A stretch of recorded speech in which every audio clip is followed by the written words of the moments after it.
Yo, what up? What up? What up?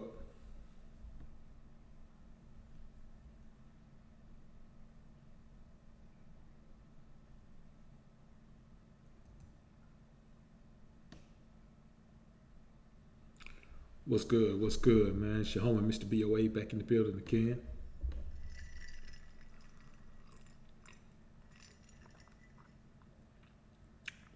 Or should I say your homie, Dr. BoA, back in the building again. Easy work, 2-3. What up, bro? What's good with you, man? Got a new setup I'm working with today, man. So y'all let me know how y'all like the sound, man.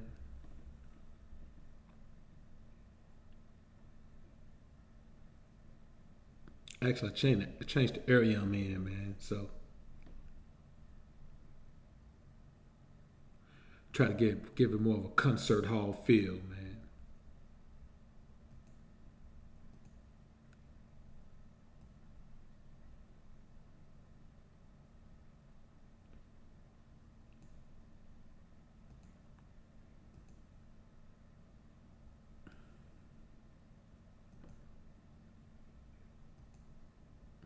Let me put my mods on deck, man.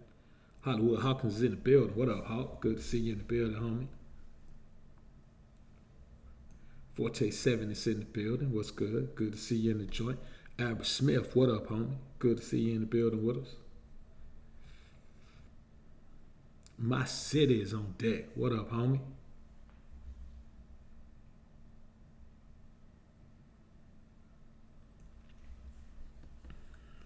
So, peep game, man. Peep game. I was watching I can't remember what I was doing. I think I was getting the show ready. I was getting my topics ready for the show tonight, right? Will be from the D is in the building. What up, homie? Go ahead and hit that thumbs up as you're coming in, man. Let's go ahead and make that happen the right way.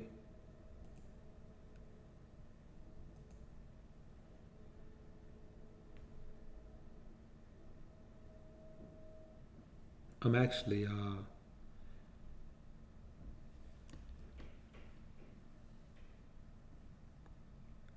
doing this one from out on the deck, man. So you hear a little different sound, man. That's what it is. The environment has changed, but should be crisp. Should be pretty crispy, man.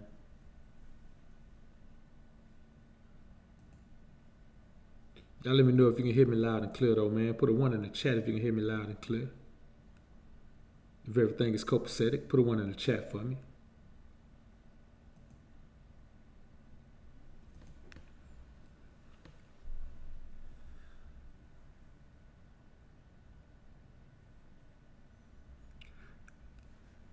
Wi-Fi is acting like a weirdo, so let's hope it'll last for the show and not cut us off while we're working this magic, working this Dr. BOA magic, man. You know what I'm saying?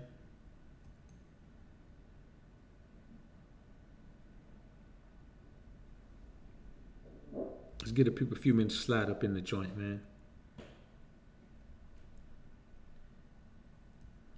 Gerald Burge is in the building. What up, homie? All right, we good. We good. See the feedback on the joint. That'll put us in the game right there. Let's get the people a few minutes to slide up in here, man, before we get into this thing. This integrated multi-purpose monitor That ain't what we were trying to do. We cut that boy down, as a matter of fact. All right, man, we got some great topics coming up tonight, man. It's going to be top notch. Let's get the people a few minutes to slide in the building, man, before we get into it. But let me tell y'all this, man.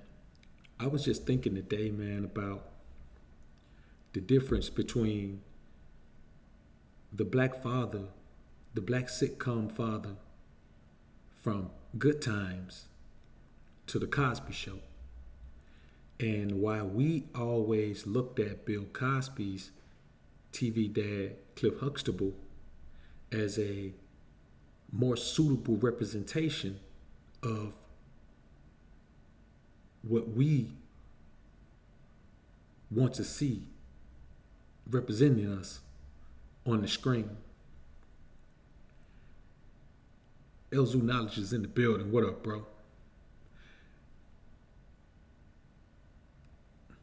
Got 26 watching, man. Got 10 likes, man. Go ahead and hit that thumbs up, man, while you're in here. Before we get all the way into this thing. Udin Allah was good, brother.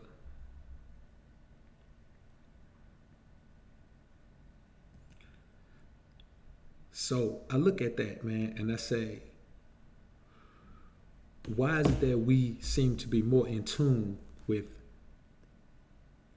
the Cliff Huxtable representation of the Black Father, even though the majority of us, especially at that time, did not know many, if any, Black fathers who represented and lived the life that Cliff Huxtable lived financially. But let's delve into the dynamic between Cliff and Claire and James in Florida. You see, Cliff was what AMS likes to call a dancing monkey. He had this little jello pudding pop face, and he'd do all the little funny little dances when he listened to his jazz, and his wife would pop off the mouth to him all the time and put him in his place and hide his snacks, so wouldn't let him eat what he wanted to eat, and she had control in the household. Why? Because she made a little bit of money. She had her own career. James Evans, on the other hand, was out there working 2-3 jobs to make sure that he could provide for his family. And his wife, Florida, she took care of the children. She took care of the home. She made sure that once James came to the crib, he didn't have to do nothing. And unlike Cliff Huxtable, James was perfectly okay with that traditional role. And unlike Claire, Florida was perfectly okay with that traditional role. But if you notice, and I have a history with the show, I watched the show in syndication. I actually have all the seasons of it leading up to the season that James was killed off. Now, let me tell you something. Immediately following James being killed off, everyone was still there. He was the only one that left at that particular time, the only main character that left. But I was watching an episode today as I was preparing the show, and Walona had a old husband. Her first husband came back in town. The guy's name was Ray. He came back in town, and he was trying to woo her back, but he had his eye on Thelma as well. And I'll get into the comparison between Thelma and Walona in a video later on this week that I'm working on, man. But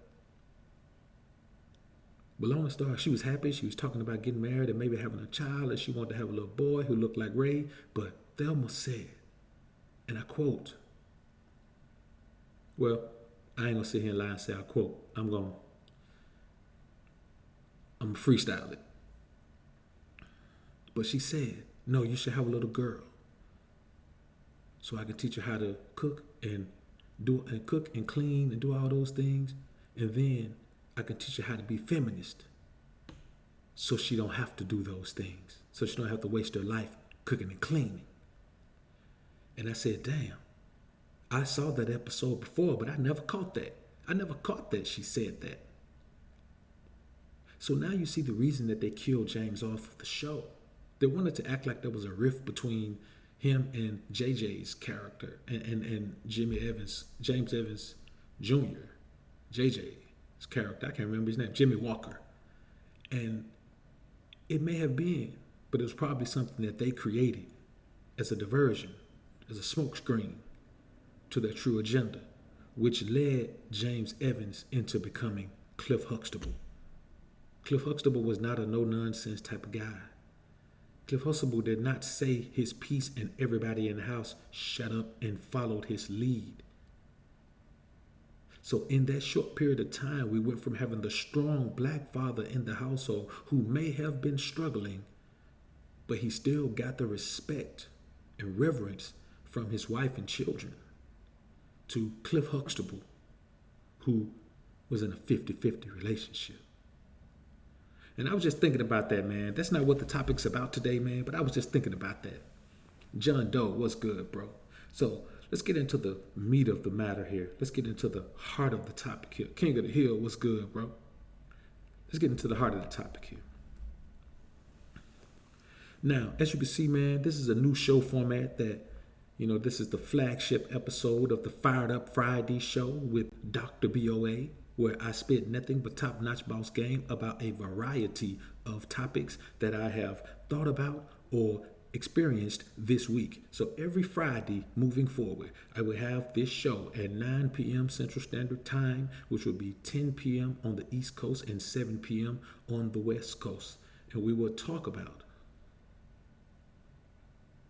these particular laundry list of things that I have either thought about, dealt with, or seen someone else deal with during the week. And of course, they will be pertinent to living this alpha lifestyle. Now, the first thing I want to talk about is this. You guys know recently, man, maybe within the past month, I guess, I did a video on the Sigma male. What is the Sigma male and why does they hate the alpha so much? And I got a lot of response back from a bunch of Sigma male content creators or self-proclaimed Sigma male content creators. And I didn't really care what those guys had to say. I listened to a couple. Like, I literally listened to a couple, all the way through.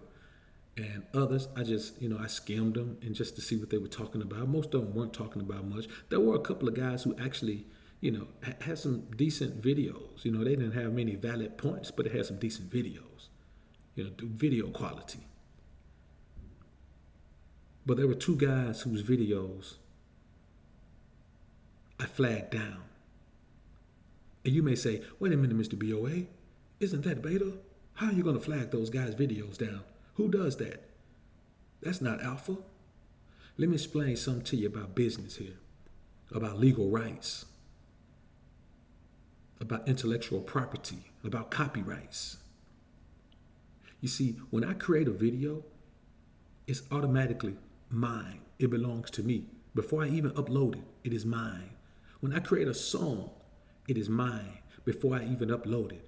Once I upload it, it becomes mine in the online video spectrum.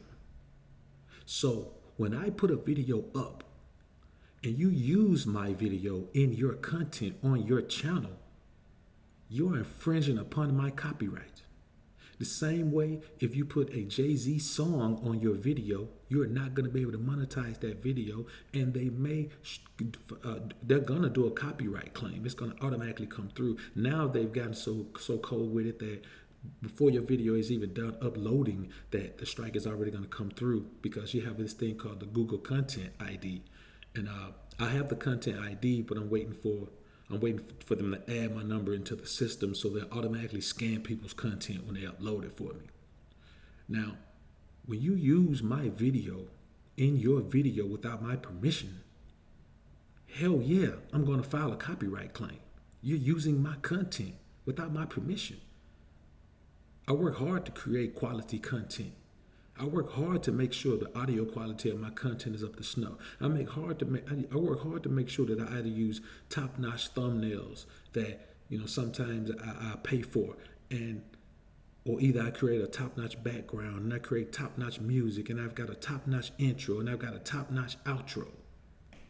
So if you use my content in your video, I'm gonna file a copyright claim against you, just like anybody else online who has content, who is a rights owner of content. Now, and I know that there's gonna be some sucker that's gonna say, well, nah, you just did it because they said something negative about you. Let me tell you something. You can sing my praises. You can dick ride me like I'm talking about, man. Listen, you can put on, I'm talking like a Hayabusa, homie, popping willies and everything. But if you use my content, whether your video is positive or negative, you can say BoA is the best thing since sliced bread. And you're right, I am. But the very moment I hear my content in your video, I'm filing a copyright claim, homie.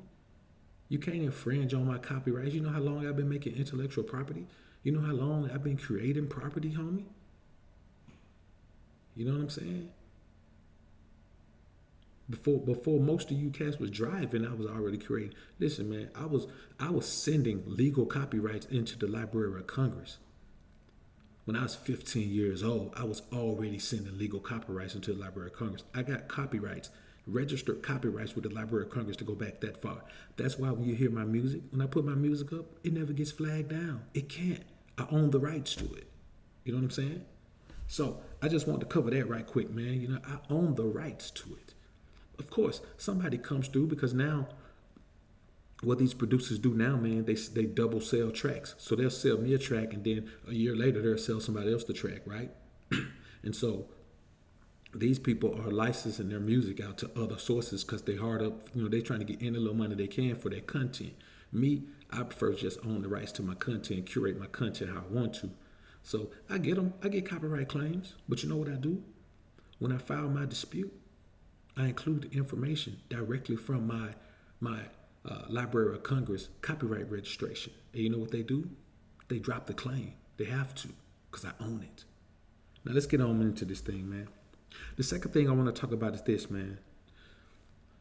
Since I've been talking about this Nicki Minaj thing, there have been a lot of people denying the wall, mostly women, but even now and then, even a dude would come in and deny that the wall exists. They say, well, Nicki still look good, which has nothing to do with the wall. Or they'll say, well, Nicki got money, which has nothing to do with the wall. The wall does exist.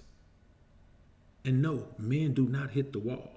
I had a chick come in and say, well, when men get those big bellies and the hairline, the bad hairline, they hit the wall too. But guess what? A man with a big belly and a bad hairline, give me 6 months with him. Give me 6 months, he'll be rocking a fresh, shiny baldy, and he'll be ripped to shreds. And you know what? Suddenly, he'll go back to being in high demand with young, quality females. He may not have the exact same options or get chosen on at the exact same rate he did when he was younger, but he'll be back in the game where there'll be enough of them that choose on him where he'll be far away from thinking about hitting the wall. But the female, no matter what she has, she can have $1 billion. When she gets to a certain point, no matter what she does, no matter where she lives, no matter how she lives, her options are going to become more and more limited because there is going to come a time. It does not matter when that time comes. There's going to come a time where the reason for her sexual organs in the first place is going to be null and void because procreation will not be something that she can do again. That is why we say women hit the wall and men don't hit the wall. There is no wall for men, man. We can let ourselves go. Yeah, we can let ourselves go and kind of experience some of the same experiences that women who hit the wall do, but you have to understand, when a man has resources, it doesn't matter if he's older. As a matter of fact, it depending on the women he's dealing with, he can still have young tenders, even if he's fat and balding. You know why? Because there is a point where there are women who get to a certain point, and I think most women are like this, and women who deny it are they just don't want anybody to know it. But the majority of women are like this. If things get to a point where they need money, then they'll do something strange for a little piece of change, and that's just the reality of it. So if you get money, it don't really matter how you look physically. You can still have enough options to feel good about your choices, about your options. As a man, as a woman, not so much. You get to a certain age where men just don't want you as a woman. That's just how it is. It don't matter what you have. You get to a certain age, man. Like, think about this. And there was a chick in the comment who said, man, she was 36 when she met her husband. She had his first child at 39. She was 39 when she had his first child, but she was already a single mom of 2. Now, yeah, she jumped in and she said that. And, she can say that he's an amazing man and all that. All I can say is he a beta male simp mangina. You know what I'm saying? That would sound like to me. It sounded to me like he just fell into a situation and she said I think he said he's 4 years younger than her, either 4 or 5 years younger than her. I think she said 4 years younger than her, which is great, which means that when she had his child at 39, he was 35. Fine. That's Man, listen, there are always going to be exceptions to the rule, but like I told her, you are the exception and not the damn rule. So you can come in here and say it, and you're the lucky one. I didn't say one of the lucky ones. You're the lucky one, because you're the only woman I ever heard say that. I don't even know women who have babies at 39. I don't even know women who want to get pregnant at 39. So You know, when we think about these things, I say it, I've said it before and I say it again. There is no wall for men. We don't hit a wall. Earth Angel, what's good? Good to see you in the building. What's good with you? Let's see who else came in. NYC Evolved 88. Charlotte Maurice Pierre, what's good, brother? Homie changed the screen name. The homie Maurice Pierre now goes by the name NYC Evolved 88. What's good, brother? Shalom to you. Trey Warchild is in the building. The DJ Lit Show is on deck as well, man. Good to see you in the building, homie. It's good to see you in the building.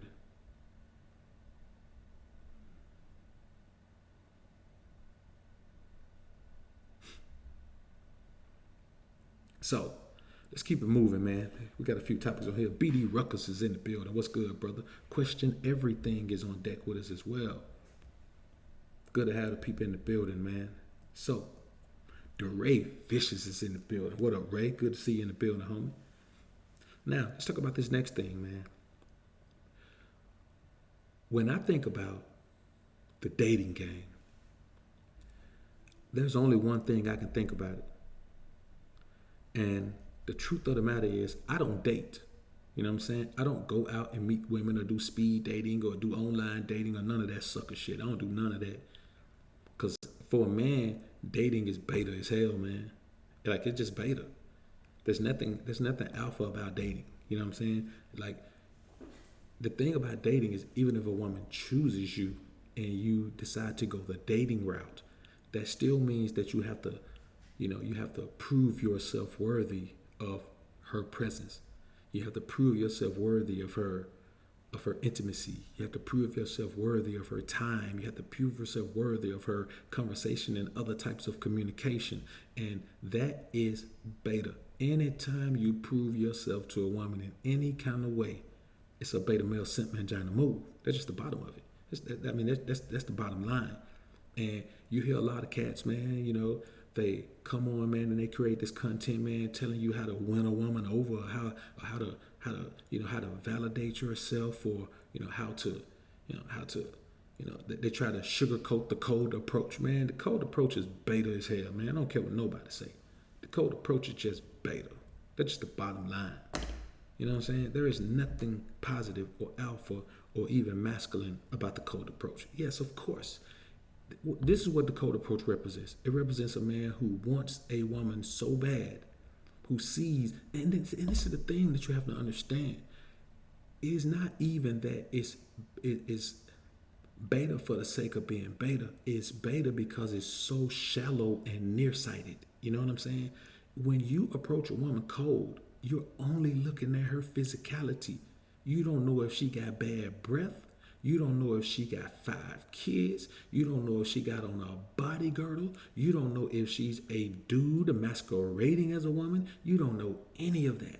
But just based on her physicality, if you a man who has not mastered the art of your physical attraction to a woman to the point where you have to still cold approach women, it represents a low moral fiber. It represents a low spiritual base. And it does represent a lower self-worth than an alpha male should have.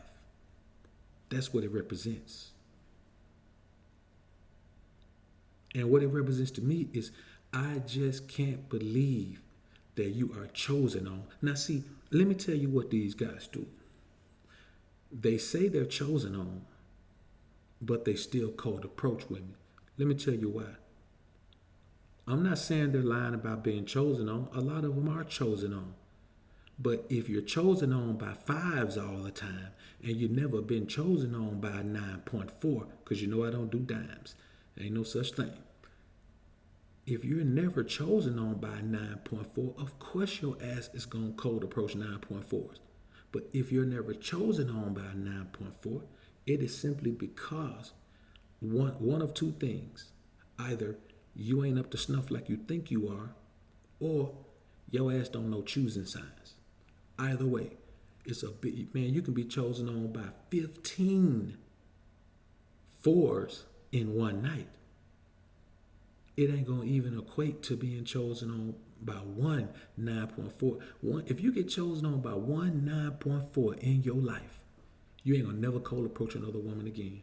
You ain't gonna never have to, because your confidence gonna shoot through the fucking roof when it comes to dealing with women. People can say, "Well, you don't seek validation." No, you don't seek validation. But if you somewhere and you in any place and ever once in your life, and the baddest chick in the place chooses on you, you lying if you say your confidence in your alpha essence, in your masculinity, in your attraction level to women is not gonna go up. You have no choice. You can't even control it.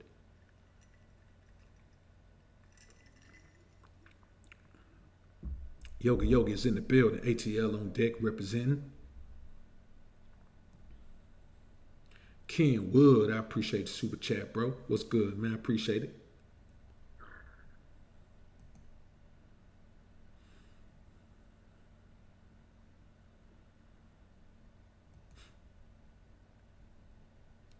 So, what you have to understand is this, man.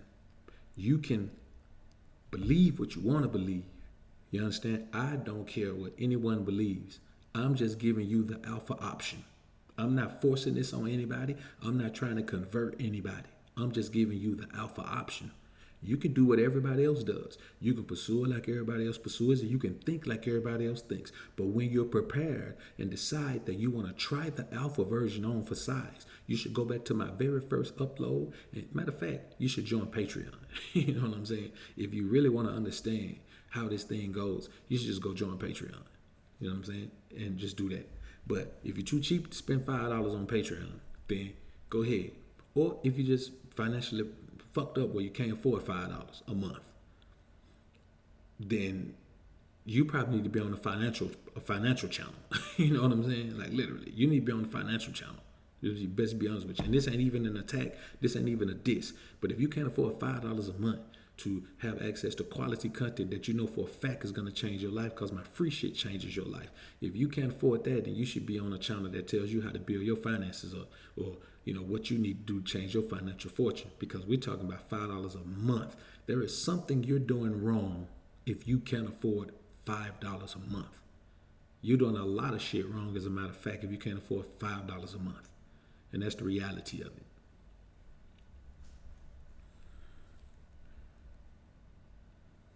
So let me see. Did I see AJ? AJ, what's good, bro? What's good with you? So let's get back into this thing, man. Make sure I'm out of here. Will 33, I appreciate the super chat, brother. Will 33 said, "What up, BoA? What do you think about a 37-year-old fiend and the 51 OG getting that baby boy? No contract." Man, I'm trying to see if I even understand that, bro. Wait a minute. A 37-year-old fiend and a 51-year-old OG getting that baby boy. No contract. A fiend, man? I'm talking like an active fiend? Like, I mean, the bitch smoking now? Yeah, clarify that for me, homie. Clarify that, homie, man. Appreciate the super chat, man. Yeah, clarify that for me, bro. I want to get some understanding of that. Brian Patterson is in the building. What up, BP? Yeah, that's yeah, clarify that for me, bro. So you have to understand, man, that dating is geared toward making women the prize. In the dating game, women are the prize. I'm not playing no game where I'm not the prize, because that shit ain't alpha. Is it masculine? Yeah, you could be a man and date. You could be a man and date. You know what I'm saying? The beta male is a man. If you beta, you're a man. You could date if you're beta. I guess you could date if you sigma, you omega, theta, epsilon, tau, lambda, nu. I mean, whatever you are, you can date if you all of those. But alpha males don't date. Alpha males don't date. You ain't got to date a woman that chooses on you. A woman that chooses on you wants your damn time immediately. You ain't got to take her nowhere. She wants your time immediately.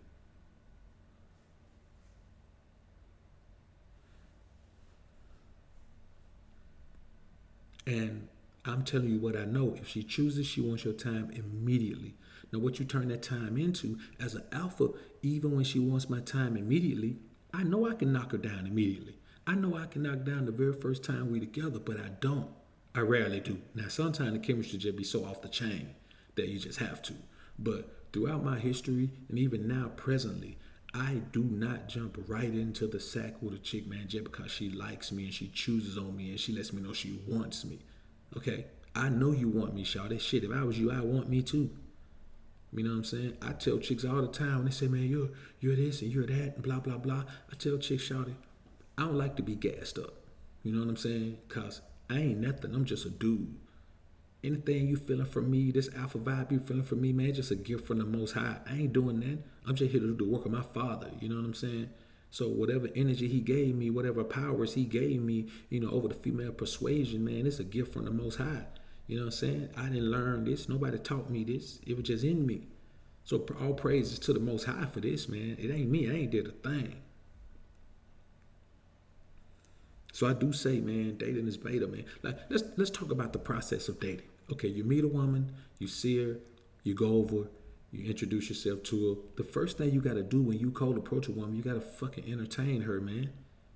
You know what I'm saying? Cats be talking about, you gotta go over and you gotta be witty, or you gotta be smart, or you gotta show one of your positive attributes because your physical attribute wasn't strong enough. So you had to go over there and you gotta show her, you gotta show your hand immediately. Before you can even move to phase one, to even get to know her or introduce yourself, you got to go over there and say something witty or say something funny or put on a goddamn show for her. Nigga, I wish I would. Man, let me tell you something. And it's the reality of it. Before I date, I'll go monk. I say that again. Before I start playing the dating game, I'll go MGTOW monk, man. And that's the reality of it. I ain't playing that shit. It ain't for me. It ain't in me to do it. You know what I'm saying? Think about this. You go out somewhere, you clean as hell. Don't nobody go out on the town unless they clean. You put on your very best shit. So you got on your best gear. You feeling your best. You looking your best. You smelling your best. You driving your fly whip. You coming out. You popping collars. You got your fly watch on. You got your pinky ring on. I mean, if you're anything like me, then your pinky ring and blinging whenever you go out. So you got your pinky ring and blinging on, man. And you out there, man. You looking fly. You even might have a little chain and piece, man. But you out there. You looking fly, man. You got your beard fresh done. If you wear that. You got your hair fresh lined up, man. You got your dreads fresh twisted. Whatever you rock, you looking your best. And even at your best, you gotta go and put on a sing and dance for a bro, nigga. Come on, man. That's fugazi, bro. That shit fugazi. Okay, all right. You mean that, man? All right, let me go back up here and read your joint again, Will. All right, Will said. And again, appreciate the super chat, homie. Will says, what do you think about a 37-year-old female and a 51-year-old OG getting that baby boy no contract? Hey, man, I think it's all gravy, man. If that chemistry is there, bro, do it, man. You know what I'm saying? I think it's just all about the chemistry, man. You know what I'm saying? If she on the level that you need her to be on, man, because we're all individuals. You know what I'm saying? Some of the things I need, the next man might not need it. You know what I'm saying? Like, to me, her dietary preferences are very important. So whereas a woman eating seafood and pork may not bother some men, that shit is an immediately elimination for me. Immediate elimination. Because lips that touch swine will never touch mine, man. You know what I'm saying? Hands that peel crabs can't never touch my abs. You know what I'm saying? I ain't playing that game, man. Chicks who eat lobster can't never put my wood in her choppers. I'm telling you the truth about this, man. So, listen, I believe, man, you get to a certain point, because I'm going to be honest with you, if you're talking about a 51-year-old OG, man, 37, man, that 14 years younger. You get to a point, man, where you just have to realize, man, that a woman that's 15, 20 years younger than you is young for a nigga your age, whatever your age is. You know what I'm saying? If you 40 and you got a woman that's 25, for a 40-year-old man, a 25-year-old is a young tender. If you 50 and you got a woman 30, for a 50-year-old man, a 30-year-old chick is really a young tender. Like, young tender is based on your age. If you 75 years old, a young tender is not 18 to you. Nigga, a young tender is great-granddaughter to you. Like it gets to a point where there's just too much of a gap for me anyway. So I say, man, if you got it, man, rock it, homie. You know what I'm saying? I mean, if you're feeling it like that, long as ain't no contract, you know what I'm saying? Long as ain't no contract, man, do it. Kev Mercer say, what's proper protocol on dealing with women that show you high interest at the job? I don't deal with women who show me interest at the job, bro. You know what I'm saying? I wouldn't advise any man to fuck nothing at work. You know what I'm saying? If you got work with every day, don't do it, man. It's going to turn into a mess. I'm telling you. It's going to turn into a mess, bro. And it's going to always work out worse for you because you're a man at work. You know what I'm saying? With all these things going on in the workplace, employers are afraid to take a man's side even when he's right. Even if you're right, the best you can hope for is that you'll just get fired and you'll get a severance package. You know what I'm saying? Or you'll get laid off or something like that. Something that's, that's not going to jail. But man, I would never in a million years suggest that anyone dates or especially knocks down a chick that they work with, man. I wouldn't do it. Too many women in the world, man, to take that chance. That could get crazy, bro. Matter of fact, in 9 times out of 10, it's gonna get crazy. Because women have a tendency to get possessive. Like they like to pour rank on other women. So if you're a desirable man at the job and, the woman who finally gets you, then she's gonna want to act like she's even if it's just at work. Man, let me tell you something. I've seen a situation. Actually, I had this situation, man, back when many years ago, man, when I was in the workforce. Man, I messed around and there was a chick at work, man. Now, this chick had a man at home. You understand what I'm saying? And she, but like she was like, in her mind, like she was like my work wife. You know what I'm saying? Like she was running other hoes off. Like, that's my, that shit created a mess, bro. You know what I'm saying? She was on some, forever my lady shit, but just at work. You know what I'm saying? It's crazy, bro. There's just too many women out here, man. That's why I say no man should have 10 or 15 options in women, because if you're a logical man and you're in your masculine headspace and you have any spiritual, moral fiber to you, you're going to eliminate the majority of women that are around you just based on the fact that it's not logical to deal with them. It's not beneficial to deal with them. If there's a possibility that dealing with a woman is going to be detrimental to your finances, that's why I don't understand tricking. I don't understand going to a shake joint. Although I do believe that strippers are some of the hardest working women in show business. They deserve their money. If you're going to go in there and trick off, do it. But it's detrimental to your resources. I don't deal with women on a level that's detrimental to my resources. And dealing with a woman at work has the potential, man, to be terribly detrimental to your resources. And then it has an opportunity, it has the potential, man, to make it harder for the next employer to consider you. Because if that comes out, man, and it turns into something, you know how it is, man. Hell had no fury like a woman scorned, man. A vindictive woman, man, will like her emotion is out the window. The only emotion she's driven on is anger and rage at that point. So I wouldn't do it, bro. X-Man Hanson, what's good, bro? So this next thing, man, is and this is the thing. This kind of segues into that, man. It's a perfect segue. You cannot let women treat you like a possibility. If you play cards and you know anything about spades, when you play spades, you have to bid, and you have to bid, or even bid wish. You have to bid and tell your partner. You and your partner have to figure out how many books y'all can make together. And a lot of times you don't have just a set one number. Like if you can get 3. If you know you can get 3 books, let's say you got the big joker, you got the small joker, you got the 2 of spade, or 2 of diamond, depending on where you're from. Where I'm from, the 2 of diamond outranks the 2 of spade. So, but you got that joker deuce. And you got those 3 books for a fact. But you may also have a 10 of spade and only have 2 hearts. So you can count that 10 of spade as a cut card on those hearts, possibly, or maybe by the time you start pulling spades with the joker deuce, you may be able to get the 10 in as just a spade card, as just a spade. But so you call it 3 and a possible. You let women treat you like a possible. Every woman has more than one man that she's dealing with. She may not have more than one man she's dealing with on an intimate level, but every woman has more than one option. And so you have to decide if you're going to deal with women, you're going to be one of the men she's dealing with. That's just how it is. They're all going to deal with more than one man, especially at a certain age. Now, if you get them young, they just in college and they ain't never had no boyfriend, and they may be head over heels in love that one dude, because they don't know no better. You know what I'm saying? But when they become an adult, a true adult, they're not going to do that. There's always going to be more than one option for them. There may be different levels of men, but there are always going to be more than one man. And you have to ask yourself, are you going to be the three or the possible? You know what I'm saying? If you know a woman, she's dealing with 4 men, you might not even know the other 3 men. But trust me, just always assume that every woman has 3 on the possible. Always just assume that to be on the safe side. She may not have 3 on the possible. She may have 1 on the possible. She may have 2 possibles. It don't matter. If you always assume that she has 3 on the possible, you'll be straight. And always make sure your ass is not the possible. You can't be the possible. You know what I'm saying? It doesn't make sense for any man to relegate himself to being the possible. It just doesn't make sense. And I, for one, just feel like men spend too much time worrying about women, man.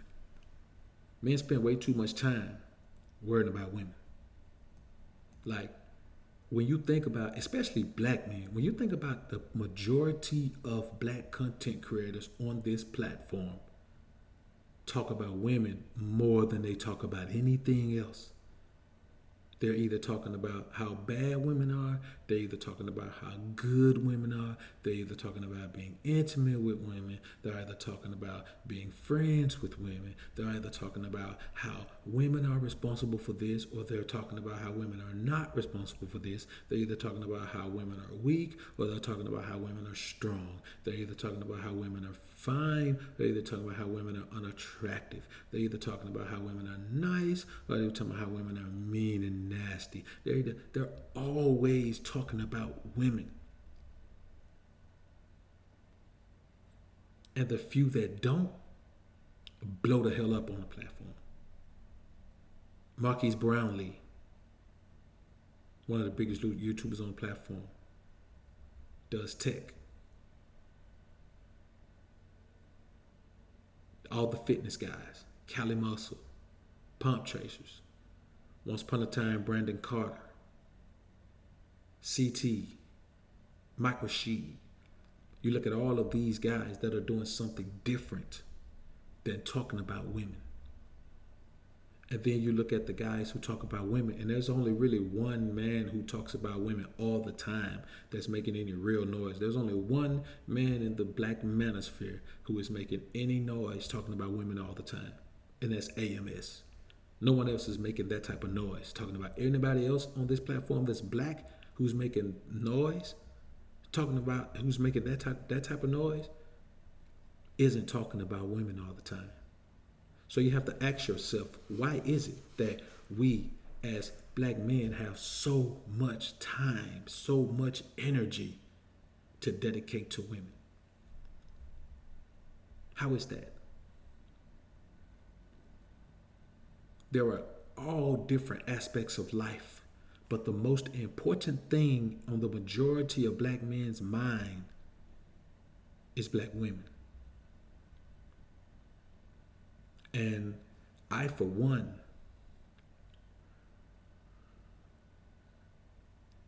don't want to be pigeonholed into that same group, man, that talks about nothing but women all of the time. Now, there are some cats who are doing decent. I'm not saying there aren't some cats that aren't doing decent, but when we're looking at the upper, like the top black YouTubers, they don't talk about women all the time, man. Just to be honest with you, they just don't. You simply can't find any information to dispute that. But I can find I can give you a whole lot of stats to validate that. You simply can't do it, man. China White, I appreciate the super chat. While you're in here working, still super chat. China White say, hit the damn like button, support the live stream. Real talk, man. That's the reality of it. Hit the damn like button, support the live stream. I feel like if you ain't gonna jump on the super chat and you ain't gonna go over and join Patreon, man, hit the thumbs up. Listen, I'm cool with just a thumbs up, man. Hit the thumbs up. Like the stream, man.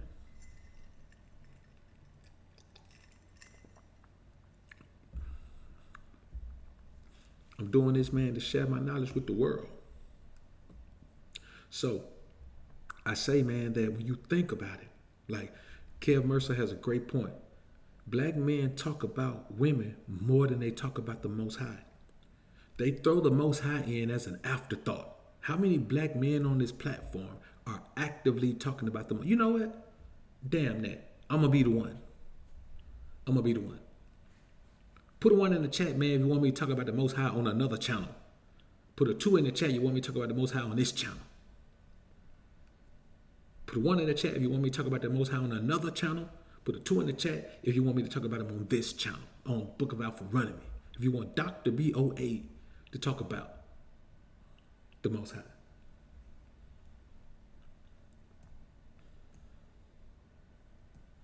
On another channel, give me a 1. On this channel, give me a 2. Because this is a damn shame, man, that we claim to be the men of the Most High. We claim to be, man, we don't give him no fucking reverence. We don't give him no reverence. We don't give him no time on the platform. We talk about how this platform, how we can spread this and spread that. And I noticed that myself and other creators, when we get to talking about the Most High, we have to preface that by letting you know that we ain't trying to preach, or we have to say that we're about to talk about the scripture here. We're about to talk about the word of the Most High. So if you don't like that, then you probably need to leave. We don't never have to say that about women. I ain't never heard nobody say, hey man, I'm about to talk about women. So if you don't want to hear about women, you need to leave. When you do content that don't talk about women, niggas don't even come watch it. My lowest views are always on content that don't talk about women. If I give up game by starting businesses, content, the views be low.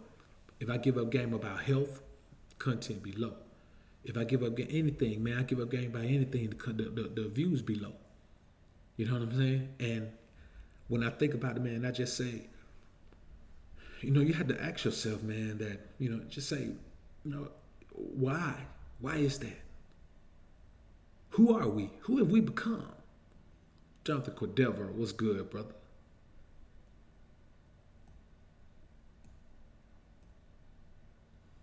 The home in front of BX is in the building. All right, that's what's up, homies. That's what's up. And, and I really have a problem with that, man. You know what I'm saying? I have a real problem with that.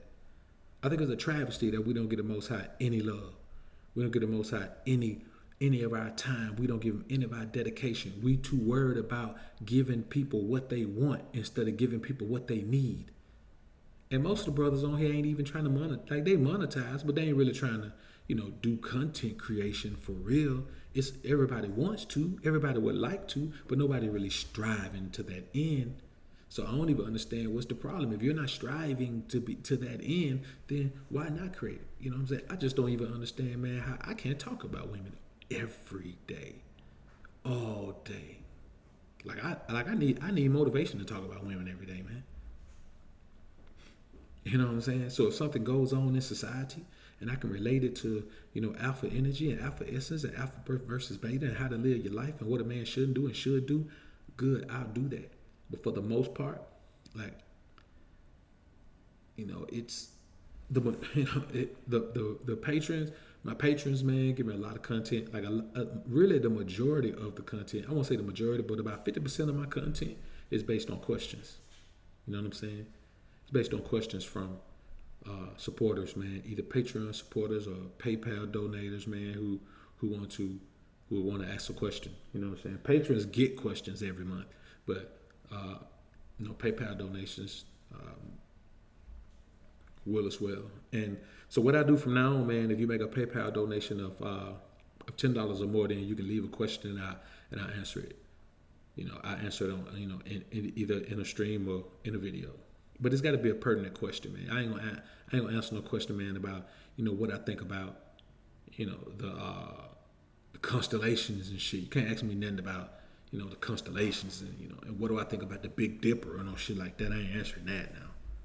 Has to be something relevant to what you think. That if I've covered it at least once, then you can ask me a question about it.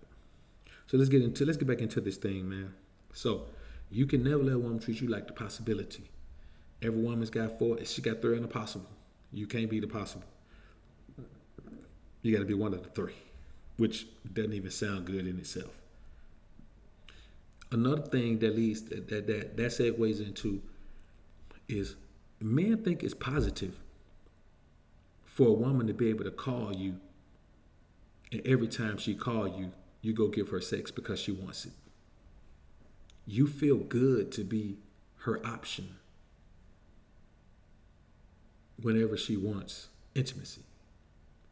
You think it makes you feel good about yourself to be some woman's boy toy, to be some woman's fun boy,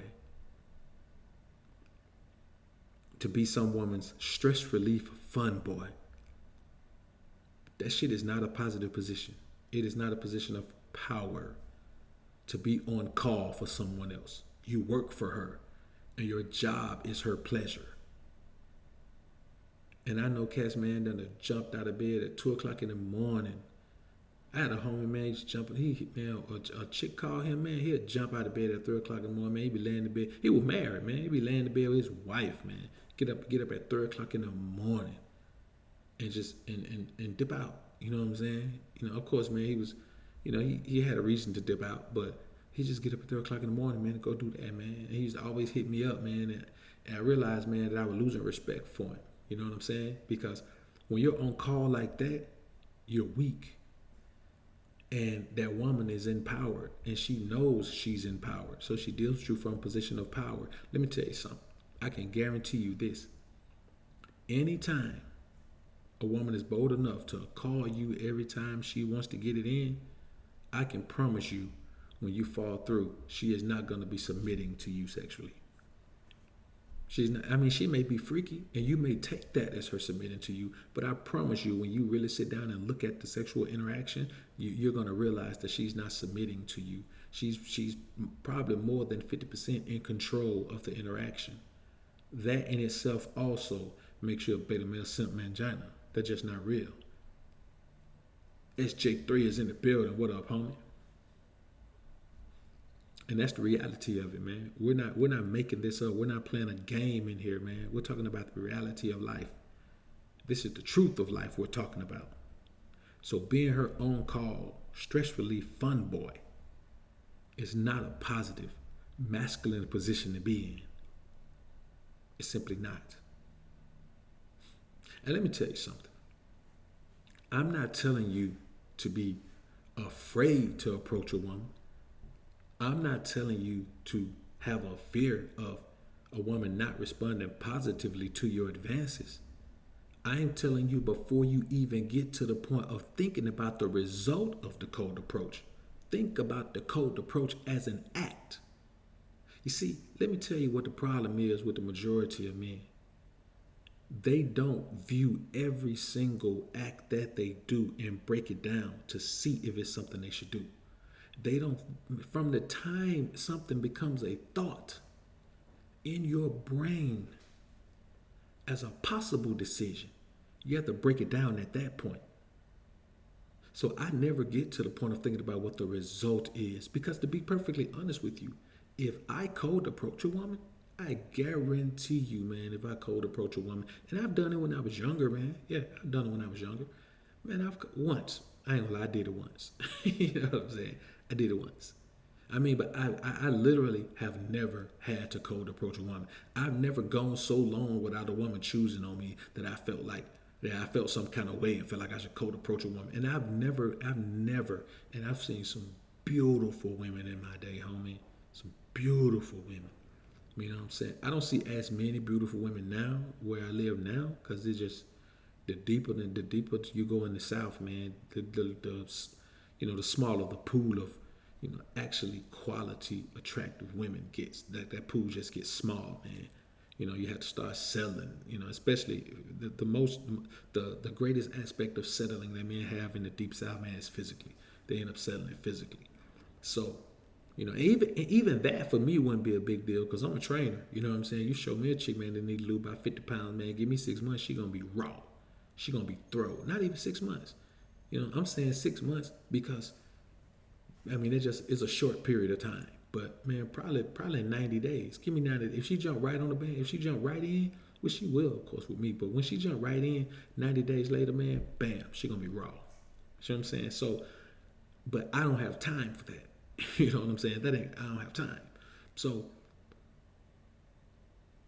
when you are on your purpose, on your grind, getting to your money, handling your business, building yourself into the man that you want to be and making sure you maintain that level of masculine existence, you ain't got time.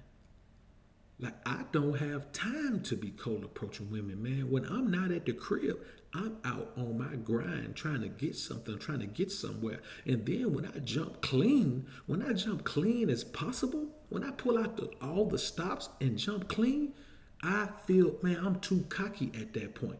Like, I don't know how you can really feel 100% great about yourself. Feel like you're the prize. And then you take the prize and shine it up and make it look glossy. And you put on your very best and you go out somewhere. Where do you ever see a woman you should cold approach at that point? I'll never see no woman I should cold approach when I'm fly like that, homie. So I don't even understand how you can do it. How do you be out somewhere, fly as you could be, and still feel like you should approach a woman first? Like, man, I be so high on a pedestal. I pedestalize myself so high, man, that I could not even imagine. I couldn't even imagine that I would do that. I just can't see it. That's just me. You know what I'm saying? I ain't saying everybody else should feel that way. I'm talking about me.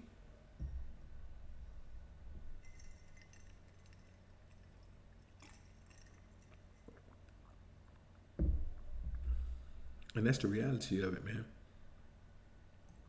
Let me check the chat, see what y'all saying in the chat, man.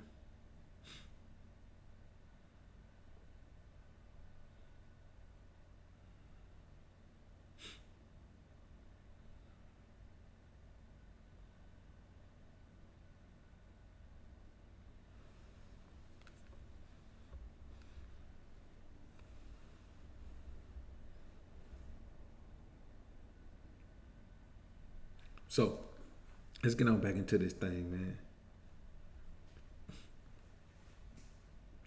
The reality of it is this, man.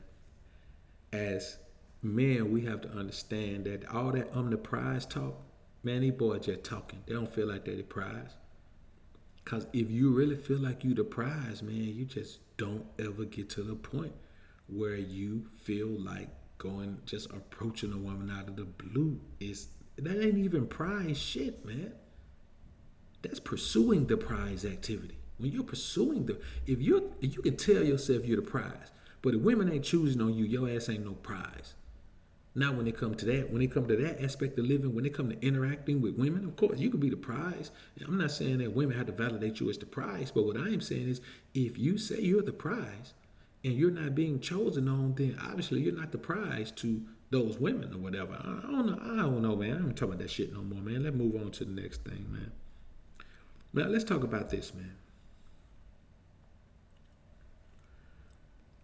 There is no reason, and this is the reality of it, man, unless you got some type of thyroid problem or some shit, there is no reason for any of us to be fat as fuck. I mean, you can be a little bit overweight and just work your way from there. You could have a little pudge, I mean, which most of us do. Most people have a little pudge, man. But to just be fat as fuck, that's not logical, man. It's not logical. You know what I'm saying? Like, this is the reality of it. No woman should be above 150 pounds. No woman should be above 150 pounds. I say that again. No woman should be above 150 pounds. That's the reality of it. No woman should be. Listen, no man. Like very few men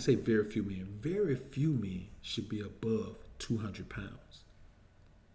Even if you muscle, it's still too much weight on your frame to be 200 pounds or more, man. 200 pounds is a lot of damn weight. You can look 200 pounds without being anywhere near 200 pounds. So if you're actually 200 pounds, not many human frames, not many human skeletal structures can sustain carrying around 200 pounds or more of weight through life. That's why you look at football players, man, they be 200 and some pounds. Soon they get done, they be fat as fuck. Because their bodies are, once your body starts shutting down on you, on carrying that weight, man, it's a wrap. It's not going to even let you make, man, listen, don't do it to yourself. I say it again, no woman should be 150 pounds. Like, women aren't that tall. You know what I'm saying? So even if you see a chick that's 5'10", at 5'10", she may begin to the height range where she should be 150 pounds. But I'm gonna be honest with you, 5'8", 135, slim, thick, I promise you, she throwed. You know what I'm saying? That's just the reality of it. Like, if you're a woman and you know, let's go. I'll make the exception to the rule, because you know, if you look really good, thick, really thick, let's say 165. You see, I'm adding 15 pounds to that. Now, keep in mind the average weight of the average adult weight of everywhere else around the world besides the United States. The average adult weight for men and women is 136 pounds. So 150 is 14 pounds heavier than that. But let's go ahead and add 30 pounds to that. 165. No woman, I don't give a goddamn how tall you are, no woman should be 165 pounds or over 165 pounds. There's just no reason to be over. If you're 165 pounds or more, you fat. That's just the bottom line. As a dude, unless you're a fucking steroid taking bodybuilder, think about this. No one, unless you're fat or you take steroids, no man is naturally, I mean, no average height man, no man, but unless you 7 feet. Shaq's 7 feet. So yeah, 7 feet tall, 7'3" or some shit like that, maybe. But let's look at it like this. Let's look at Shaq. Out of all the tall players you've ever seen play, Shaq is the only one that got fat as fuck when he retired. I saw Kareem Abdul-Jabbar, he ain't fat.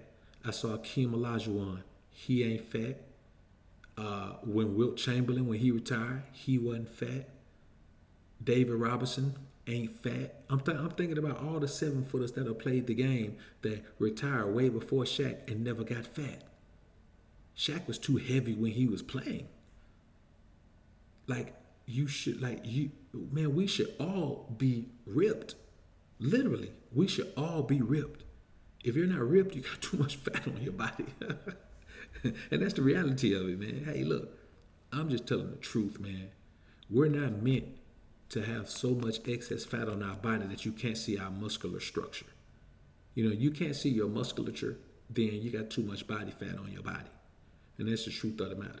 Like, when you look at things like cellulite is not natural. You should not have cellulite on your body. Cellulite represents excess body fat. It's rare that you see a slim, thick chick with cellulite. It's rare that you see a chick that's a lower body weight with cellulite. It's not having rolls on your side. If you got rolls on your side, that's not normal. You understand what I'm saying? We're humans. We shouldn't have rolls on our side. If when you walk, you jiggle more than you do anything else, that's not normal for a human being. You see what I'm saying?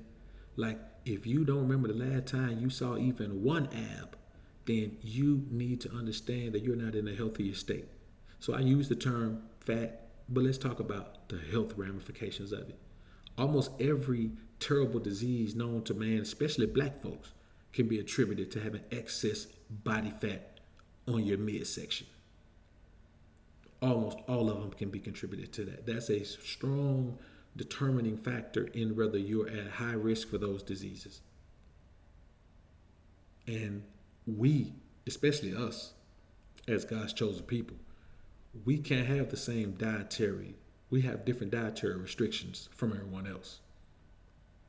And we have to start understanding that. So it makes no sense just to be, you know, what it represents is your lack of ability to stick to a routine. But let's talk about it. Most people get up and go to work every day at the same time, every day. Every day. This is what you have to do. Let me tell you the key to structuring your life around getting healthier and fitter. I'm gonna tell you this, man. I ain't never said this. I should put this in the book or something, man. But I'm gonna go ahead and give y'all this tidbit of game because y'all up with me, on this late night tip for this Fired Up Friday, this first episode. The proper way to ensure that you can stick to whatever regimen you put yourself on is you have to stop doing it backwards. You have to stop trying to build your life around your regimen and build your regimen around your life. You see what I'm saying? You have to wait a minute, let me rephrase that. I said it backwards. You have to stop trying to build your regimen around your life and build your life around your regimen. You see what I'm saying? If the best time for you to work out is in the morning because you know you'll be tired as hell in the evening and you got to pick up them badass babies and then you got other things you got to do, and then certain days of the week they got things they have to do after school, you cannot build your regimen around your life. You got to build your life around your regimen. So if you need to work out 6 in the morning, your ass got to start waking up earlier, which means you probably got to start going to bed earlier. But do it. Make it a part of your routine. Build your life around your need to exercise in the morning. If you know you don't have time to eat breakfast in the morning, and you be ripping and running, you ain't got time to eat till lunch, okay, make that a part of your life. Don't eat before lunch. Intermittent fast. Don't eat anything in the morning. That donut you want to pick up quick, even though you don't need it, but you're telling yourself, oh, well, breakfast is the most important meal. I need to eat it. Yeah, breakfast is the most important meal. You know what they call breakfast? The first meal of the day. So whenever your first meal of the day is, that shit is going to be breakfast. Breakfast is not even a realistic term. It is a term that is made up to sell you foods that are labeled breakfast foods. Breakfast sandwiches. Breakfast meats, breakfast grains, breakfast cereal. There is a certain menu of foods that are called the breakfast food menu. Breakfast is not a real term. Stop using that shit. It's called your first meal. Everything you need to do that's important. See, what you have to understand. Yeah, you got to, but it's not the most important thing in your life. Because if you get hospitalized and they got to cut your fucking leg off, then your job is gone. See what I'm saying? Yeah, you got your children, but they're not the most important thing in your life. Because if you get bedridden and your ass can't get out of the bed for 6 months because you fuck around and just let yourself go and now your fucking spine all fucked up, you can't even be a parent. You can't be a mother like that. You can't be a father like that. So whatever you're doing with them, you build that around your regimen. Everything you need to do in your life is based on your health. Because if you fall ill, nothing else in your life continues to go the same. Nothing.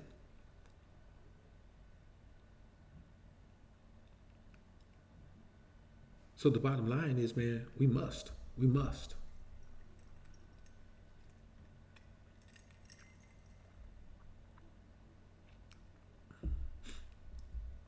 And I'm telling you, man, that intermittent fasting, man, like, you know what I'm saying? Don't as I stated, man, if you want to use breakfast, your breakfast is your first meal.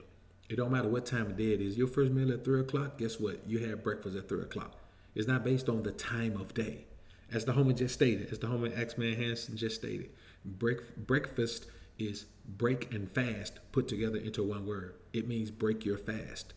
And I'm telling you, man, if you incorporate this fasting into your life, man, and don't be trying to go no whole days and all that shit right off the top, man. Just do some intermittent fasting, man. I promise you, man, it'll change your life.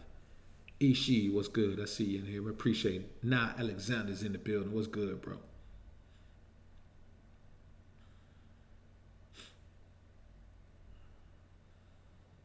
Sneaker Huncho, what's good, bro? Ace Supreme, what up, homie? Yeah, man, Barkley got huge. But Barkley was already kind of chunky. They just called him the round mound, the rebound in college, man. That was, when they call you the round mound, you already fat. So, let's keep it moving, man. So there's really no need for any of us, man, to be fat, man. Like, being fat is a choice for the majority of us. You know, there are some people who have some hereditary issues, some glandular issues. There are very few people who do, but majority of people you know who are overweight by choice. They have a food addiction.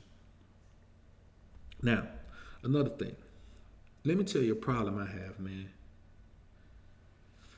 I think if a woman is under attack falsely, you know, if a woman is being attacked for something she didn't do, or if she's being grouped in with a group of women, or women are just being dragged through the mud about something like they're 100% blamed, I don't have a problem with the man jumping in defending women. Because you could say I do that. When men be talking about women are the problem, women are the problem.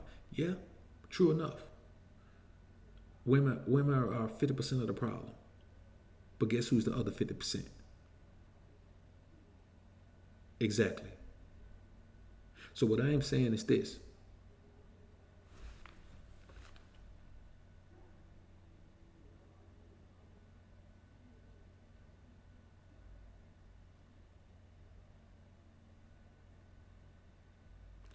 I thought I was hearing something, man. It's like some niggas outside. But when you defend women even when they're wrong, when you know they're wrong, when it's obvious they're wrong, when they ain't even trying to deny that they're wrong, man, you're a sucker. You're a beta male simp mangina, man. And we don't want you around these parts. Let me tell you here, little buddy. Now, I'm going to tell you something here, man. Around these parts here, we don't deal with no old suckers here, man. Take care of no women folk, man. No standing on up for them. Make sure, man, that everybody looking at them a certain way. You understand? They's wrong. They's wrong. We ain't gonna play no games around here. See, when we's wrong, we's admit we's wrong. So when she's wrong, man. You can't be coming out here looking us in the face, man, like we got facts here, and you're gonna try to deny these facts because you want women folk to think you're on their side. Let me tell you something about women folk. Just in case you didn't know here, buddy. Women folk don't care if you're on their side. They don't want you on their side. They respect you more when you're a man and put them in their place there, bud. Tell me this here, buddy. Let me ask you this here. How well has it worked out for you when you run up behind these old women folk here, man, try to make them think that everything they do is okay with you? They don't view you as a liable option to be intimate with or to do anything else with. They look at you as like a male girlfriend there, man.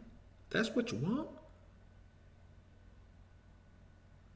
Cause old Betty Sue around now, man, she's got some old knicker pants there. You know those old capri pants, I call them knickerbockers. She's got some old capri pants around now she sells to these men folk around here that want to be women folk.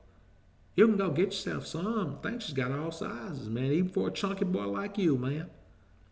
So I'm telling you, man, you have to understand, man, that it makes no sense. You're not doing yourself any favors. You're not ingratiating yourself to women, man, when you bag them. Like, when you do stupid things, women know you do stupid things.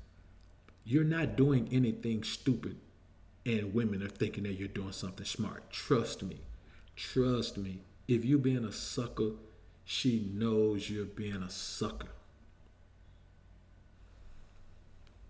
She's wired to capitalize on your willingness to be a sucker.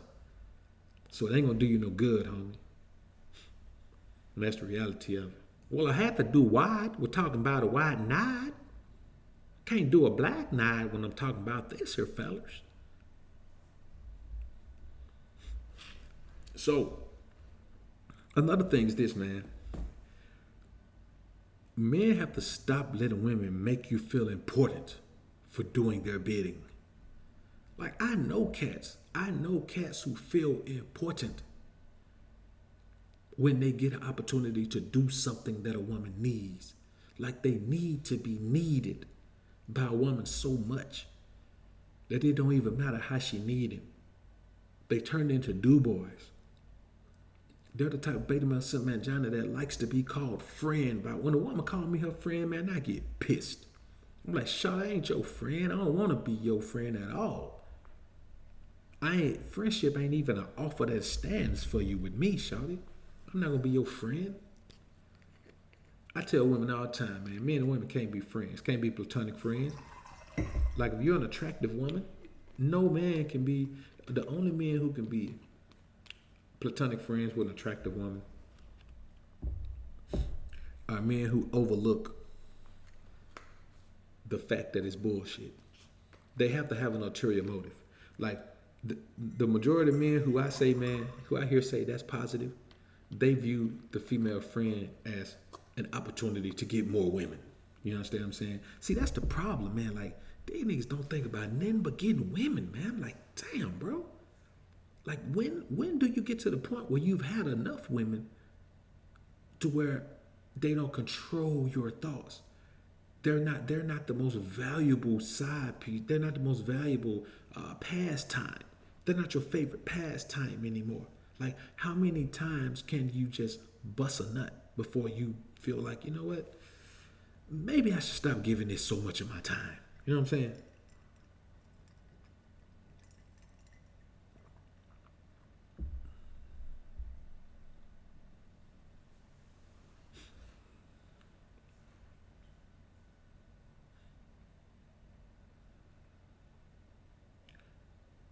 So you have to understand, man, that it just doesn't make sense to do that, man. Person Mac is in the building. What up, homie? Butte Wing. Yeah, man, that's it.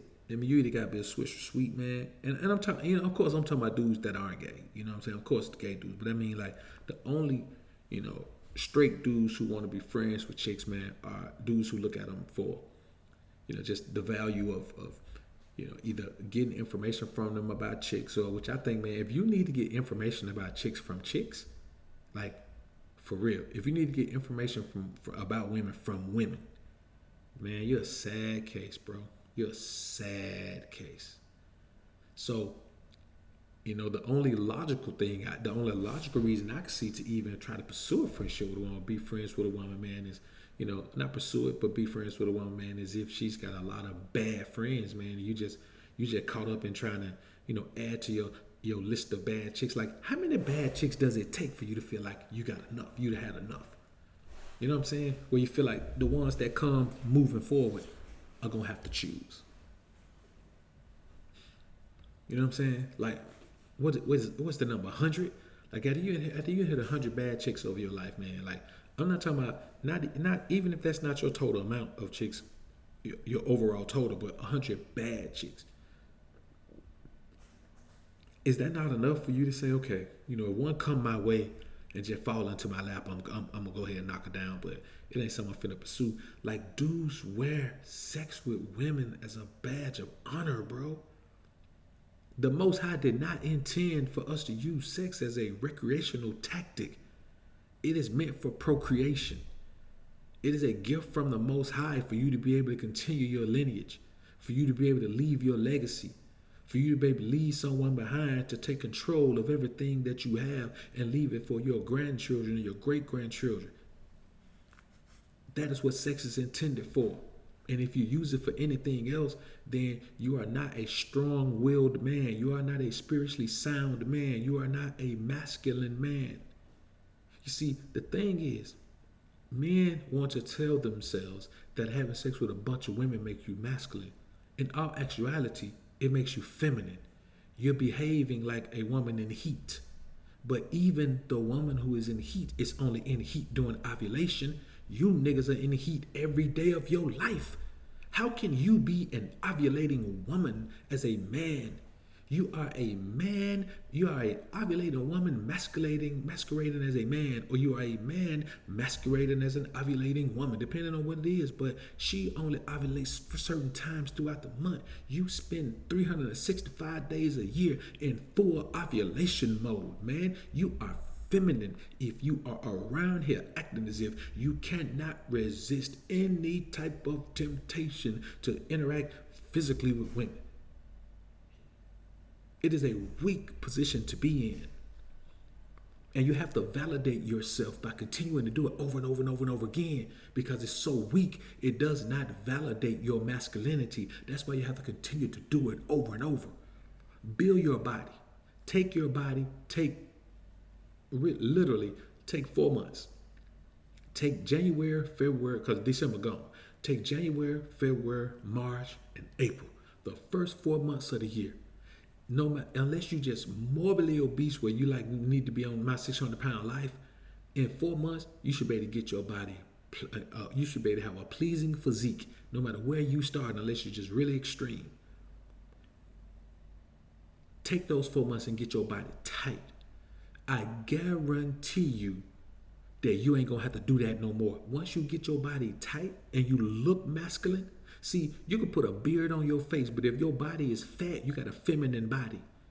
Like women hold body fat. Like women look good with a certain amount of body fat. Their breasts are fat. Like their breasts are just big mammary glands. This big mammary glands of fat covering their pectoral muscles. You see what I'm saying? Their butt is just, when their butt gets a certain size, it's just a layer of body fat covering their gluteus maximus, gluteus medius, gluteus minimus muscles. You see what I'm saying? Their thighs, they're just a layer of fat covering their thighs. Their hips is just a layer of fat coming off their pelvic bone. You have to understand, man, that they're built to look that way. You're not. So create a masculine body for yourself, and I promise you that shit gonna validate your masculinity to the point, man, where you ain't, what you gonna do, you ain't gonna say, man, I need to get fat and do that again. That felt so good. No, you're gonna be like, man, I ain't never getting fat no more. This shit is the life. You're gonna feel like a man because when you look at yourself, you're gonna look like a man. Get your money up. Get your money up. And then wake up one day and your money's straight. And now, and we ain't even talking about being a provider for a woman. We talking about being a provider for yourself. When you can fund the life that you want to live, the life that you dreamt of living. I guarantee you ain't gonna go back and say, damn, I need to go broke again so I can do this all over again. That shit felt so good to make that money. Let me get broke again and start over. No, you ain't gonna do that, homie. You don't do that. NYC Evolved 88, the homie formerly known as Maurice Pierre. What's good, brother? I appreciate the super chat. Homie said, peace BoA. Congratulations on a phenomenal fourth quarter and guiding brother spiritually and mentally. Had to change screen name, Maurice Pierre. NYC Love. No doubt, brother. I appreciate that, bro. Appreciate it, man. Real talk. So you have to understand, man, that things that represent masculinity don't have to be done over. Once you get that high level of validation from those things, where you do them yourself and validate your masculinity, you are the only one that can truly validate your masculinity. And so that's why dudes have to keep going over and over again, getting more and more women and hitting more and more. And every year after year, they got to keep getting more and more women, because that shit drains your masculinity. It doesn't make you more masculine. The least masculine point of a man's life is immediately following ejaculation. There is no other greater transfer of testosterone from your body, from inside your body to outside your body, than ejaculation, homie. So at that very moment, you have given a woman your essence. Every time you ejaculate, you give a woman your essence. Your essence leaves you. Of course, it rebuilds itself, especially if you're healthy. It rebuilds itself. But you lose it, and you spend your life over and over again giving your essence, losing your essence, not even giving it, allowing a woman to take it. When you're having sex, man, a woman's body is attempting to take your essence from you. That's what her body is designed for, to take your masculine essence from you. But it's designed to do that in order to create a body. You niggas ain't even trying to create no offspring. You just out here all willy-nilly like a little freak. You niggas is little freaks, man. Little freaky deaky dudes, man. That ain't no masculine mind frame, man. That ain't no masculine way to be. You think the Most High is proud of that? You think you could look at the Most High and say, well, I'm doing this because this is what you like, Most High. This is what you like, God. That's why I'm doing it. Nah, man. You have to shun your moral fiber if that's how you live your life. Because God ain't with that. And that's the reality of it, man.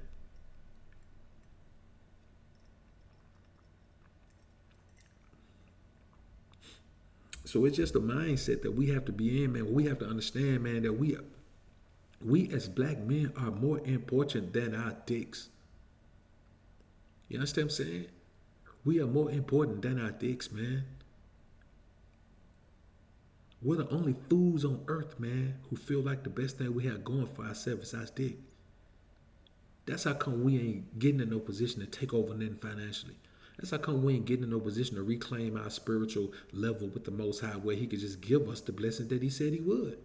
And we wouldn't be here having to grind so hard in a system that we'll never beat. Because we think the best thing we have is our sexual violence. That's why we always freaking on some woman. That's why we always bragging about how many women we freak on. That's why we always talking crazy, like, that's the thing that makes you a man. That's why we, the majority of the information we share is about women, because we understand that the only way that we can use our sexual violence to validate ourselves. And the thing is, that shit only validates you in your own mind. It don't even truly validate you in real life.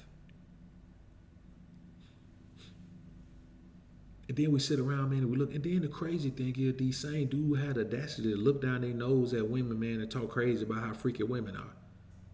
Nah, bro. You know what I'm saying? It's the exact same thing. And the thing is, it's worse for us. If a woman has 15 men, it's worse for you to have 5 women. Especially just random women you knocking down, man. You ain't trying to, you don't have no interest in them except to have sex with them. You are living like a fucking peasant, man. That shit is peasant life. If you are just knocking down a bunch of random chicks, man, with no intent on anything except to get off, you're a peasant. You're 100% peasant. And that's just the way of the world. I'm not telling you you're not a man. You're a man, but you're a peasant man. You don't deserve to be near the throne. You don't deserve to be near the castle. You don't deserve to be on the street that the castle is on. Don't put your nasty, dirty feet on the cobblestone leading to the street that the castle is on. You're a peasant, man. You're a low-hanging fruit. You're a low-ranking subordinate male. You're a male in a hyena troop. I told you these boys live in a hyena life. A male hyena, he just goes around hoping he can get some sex. He might get some, or they might kill him. He never know. So he walk around all lowly, and he go and he approach the female, and these boys live just like hyenas, man. You know what I'm saying? They live just like hyenas. Like, listen, I want everybody, do this weekend, man. When you have time, look up a video with hyenas, the hyena mating ritual, or male hyenas, males in the hyena clan. Just search for a video that says males in the hyena clan and click on one. And I'm telling you, you will see that the very way these dudes are here, man, is just like male hyenas, man. Like, the male hyena is big enough and vicious enough to defend himself, to do whatever he wants to do, but his mindset is submissive. His mindset is to reverence the queen of the pack. His mindset is to be low ranking. And that's what the majority of these dudes out here are, man. They're low ranking. They the chimp that gets stomped out when they come through the troop. We just roll on them and just stomp them out. Because all they think about is validating themselves by doing things that only validate women. They don't know anything, man. You know what I'm saying? They don't know anything. I feel sorry for these boys, man. They don't know nothing. Grant Shannon's in the building. What's good, bro? A Supreme, a male spider. Yeah, exactly, man. A male praying mantis. A male black widow. They hanging around. They know the female wants sex, but they're like, damn, she probably gonna kill me, but I ain't lying, man. This urge, man, look at her, man. She looks so sexy, man. I gotta go get her, man. I just gotta take a chance with my life, man. I gotta go do it. I can't resist it. I gotta die from some anyway, and then they go head over there, man. And 9 times out of 10, they get eaten, man. Don't even get sex, man. Because this is the thing you have to understand. The cold approach is just like a male approaching a mantis. A male praying man is approaching a female, or just like a male black widow approaching a female Black Widow. He goes over and he doesn't even know if the female wants to have sex. He don't know it. She might not want to mate with him. And if she don't want to mate with him, as soon as he get close enough, she gonna kill him. The difference is, she gonna kill him and then eat him. But he got to take the chance, man. He can't resist it. He got to go take this chance, man, that this female man gonna just let him get some. He don't care. He don't care if it costs him his life. It's worth the risk. That's how these dudes act, man. You know, it's the same thing with the female. It's the same with the female hyena.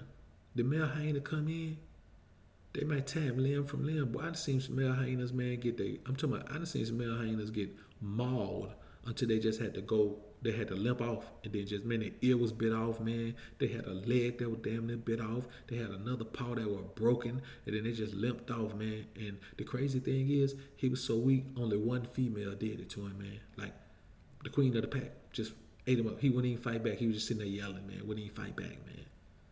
You know what I'm saying? And that's how these dudes are. They won't even fight back against the urge to just have sex with 50 women. They won't fight back against the urge to be weak men who can't even control themselves. They won't fight back against the urge to take the chance that they're going to end up impregnating some chick they don't want to impregnate or end up with some disease they can't get rid of. They can't resist the opportunity to take the chance. And not only the opportunity, they pursue the opportunity. It's different if the opportunity is there for you. Let's say you're out and bad chicks just choosing on you. I understand, man, they throwing themselves at you. Boy, that's a whole lot harder to resist. But these dudes be going out pursuing them to get something that doesn't validate them at all. You understand? The only time sex validates you, man, is when a woman carries your seed. That's the only time sex validates you.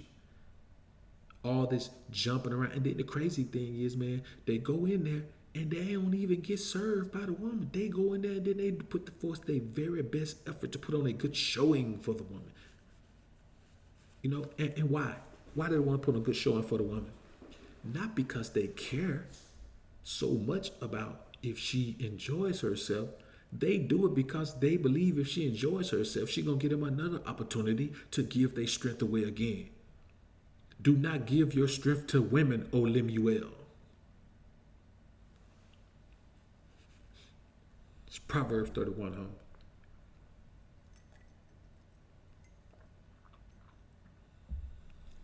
Your masculine energy is your strength. It is your strength. And I'm not saying you should be around here, you know, trying to wife somebody up or, you know, or doing that crazy thing, man. Then I'm just saying, man, that you have to pride yourself, not pride yourself in the shit you got, not pride yourself in a career. Let me tell you something. If you pride yourself in your career, a woman can do that. If you pride yourself in what kind of car you drive, a woman can do that. If you pride yourself in your ability to interact with the opposite sex, a woman can do that. If you pride yourself in your education, a woman can do that. The only thing you can pride yourself in that a woman can is your masculinity and your relationship with the Most High. Those are the only two things that we have as men that women can't replicate. They can't duplicate that. They can't fake it till they make it on that. Our relationship with the Most High and our masculinity. And guess what? If you don't have a relationship with the Most High, you ain't got much masculinity. You think more and more like a female. Because the Most High, the word of the Most High, the energy of the Most High is what governs your masculinity. And that's why the further you are away from the Most High, the more likely you are to be a calm freak. The more likely you are to be some little, you know, you just some little freak, man. The more likely you are. The closer you get to the Most High, you start to feel masculine, where you don't have to validate yourself by always being between some woman's legs. Because think about this, it wasn't meant to validate you. So anytime you're using something to validate yourself that wasn't meant to validate you, you are foolishly believing that you're validating yourself. Hollowell Hawkins say, man, the only time a female hyena submits is when she runs into a lion. And the crazy thing is, man, she only really truly submits when she runs into a male lion, an alpha male lion. If she don't run to the alpha male lion, man, like a female lion, I'm gonna be honest with you, man. It don't take many hyenas to whoop one female lion. Like 2 hyenas can whoop one female lion, literally. I've seen a pack of hyenas tree a whole pride of female lions. I'm talking about tree them all. And I've seen that, it was about 20 of them. They treed a whole pride. The male came through, started tearing asses. I'm talking about, he came through, man, and just started literally, they all scattered. He ain't had to catch but one, but he automatically know which one it is. Every time I watch those documentaries, he always catch the queen of the pack. Catch the queen of the pack, and he just sit there, man, and bite her. Bite down on the suffocator, man. Like he doing some prey. Just bite down on the suffocator. He don't never eat her. They don't eat each other like that. Lions and hyenas don't eat each other. They just enemies. They just like to kill each other. And that's the only time that she'll run fearfully. So you have to understand, man, that there's 2 groups of men in this society claiming to be masculine.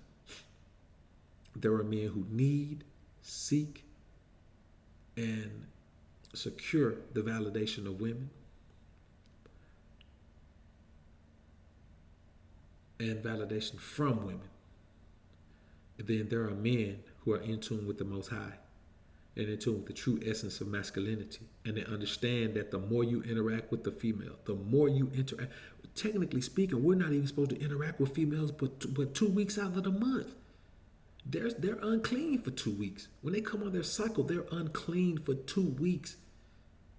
We're not supposed to be interacting with females every day of our lives like this, bro. The Most High knows the energy that they bring. He knows that women drain your masculine energy, man. They drain your masculine energy. It's just what they do.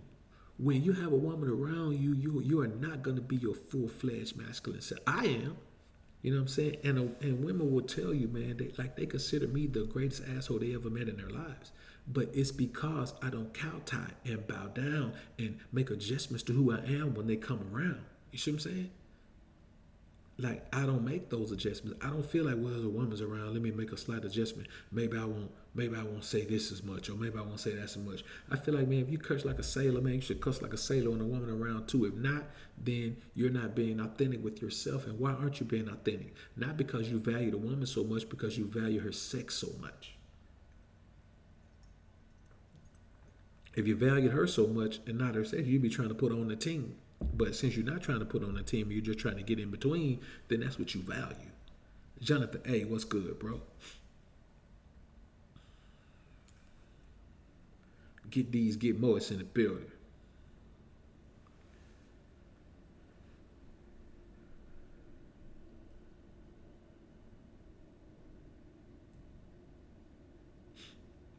So, it's crazy out here, man. It's really, really serious out here, man. And I just believe that we as men have to understand that the more we keep living the way we're living and keep allowing ourselves to be led by our lust and desires, then the more we just gonna be pie. And when I say pie, I mean sweet and soft. We sweet and soft with a gooey center, man. You know what I'm saying? We like pie.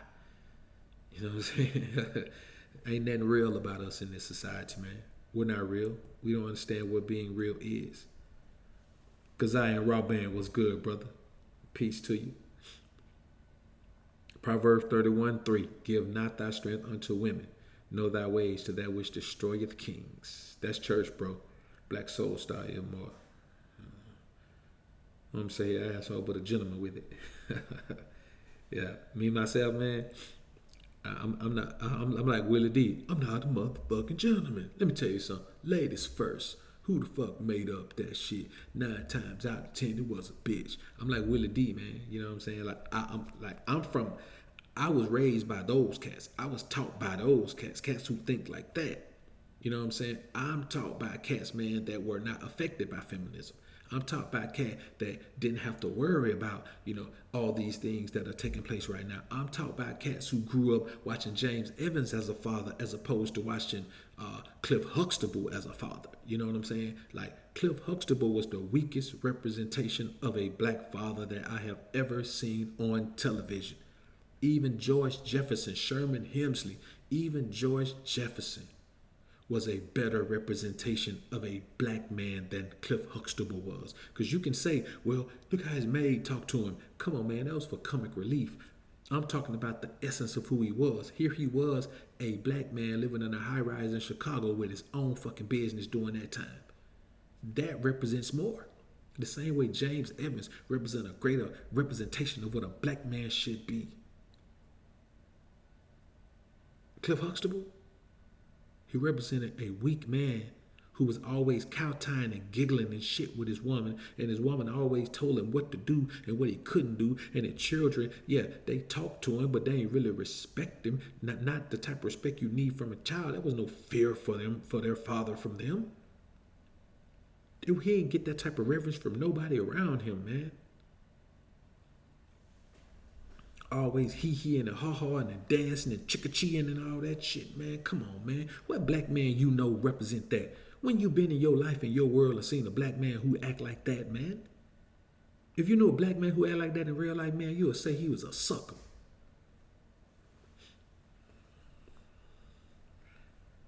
That's what Ken Wood said, cause he had Jello pudding in him.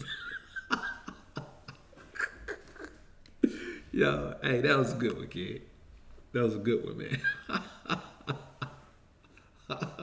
Can't say that fool had Jello pudding in him. Yo, that's a good one, man. That was a good one. That was funny as hell, bro. That was funny as hell, homie. So, but yeah, man, that's no representation of nothing, man. But the fact that black men start gravitating toward that was the proof that this society needed, that black men were living in the same fucking fantasy world that black women lived in. But the thing about black women's fantasy world, they were getting benefits from the system, not the benefits that they thought they were getting when they decided to join the feminist movement, but they were getting benefits from the system. Black men ain't never got no benefits from the system, but they convinced us to start living in a fantasy world. That's why we all try to live the fucking Cliff Huxtable life. That's how we all got caught up in the education system, piling up all this fucking debt. There was a time where black men wanted trades. There was a time where black men had businesses that were beneficial to the community, not beneficial to the agenda of the system. But that time passed because Cliff Huxtable came. And what happened is black men said, you know what? If I could live like Cliff Huxtable, I'll let my wife run shit. When we accepted the fact, when we decided that it's better to have more money and have less control, that's when we lost control of our situation. It is not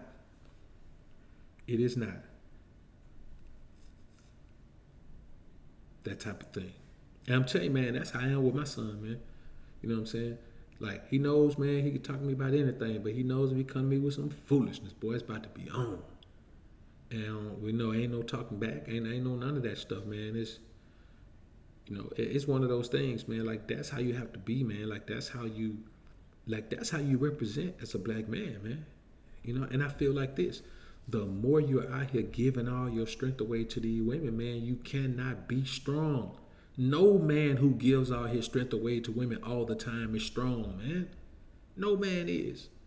Even if a man who's physically strong, if he give his strength all the way all the time to women, man, that nigga ain't strong. He just looks strong. He ain't, man.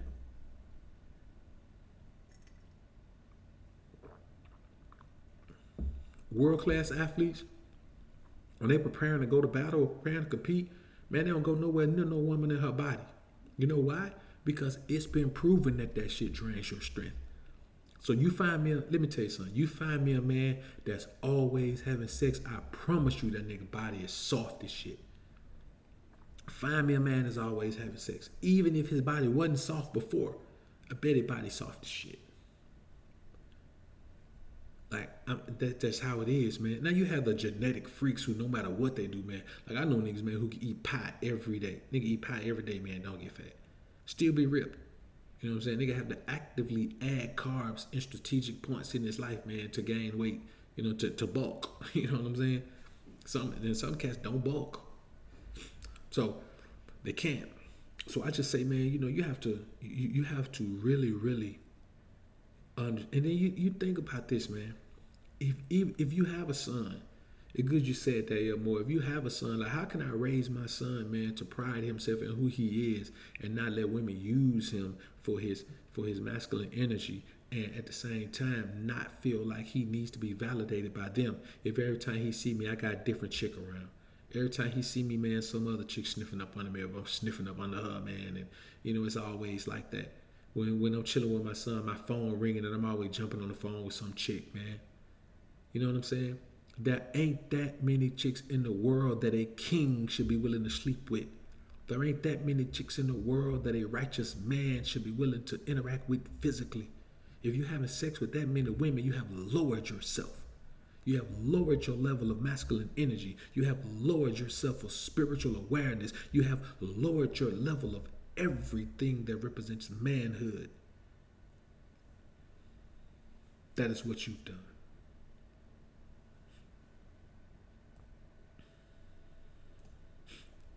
Now, somebody asked me about this, man. I want to talk about this, man, while we're on here.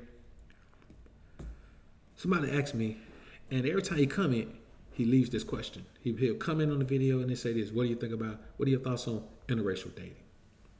Or dating outside your, or black men dating non-black women? Let me tell you something, man. I ain't with it. You know what I'm saying? I ain't gonna do it. I'm 100% Mandinka. And if you notice, it's not Mandingo, it's Mandinka. I'm 100% Mandinka. You know what I'm saying? I'm black to the core. Or brown, or whatever you want to call it. Melanated. I'm all of that to the core.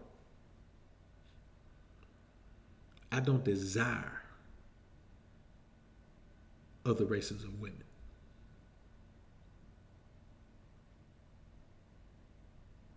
When I compare them physically to the black woman.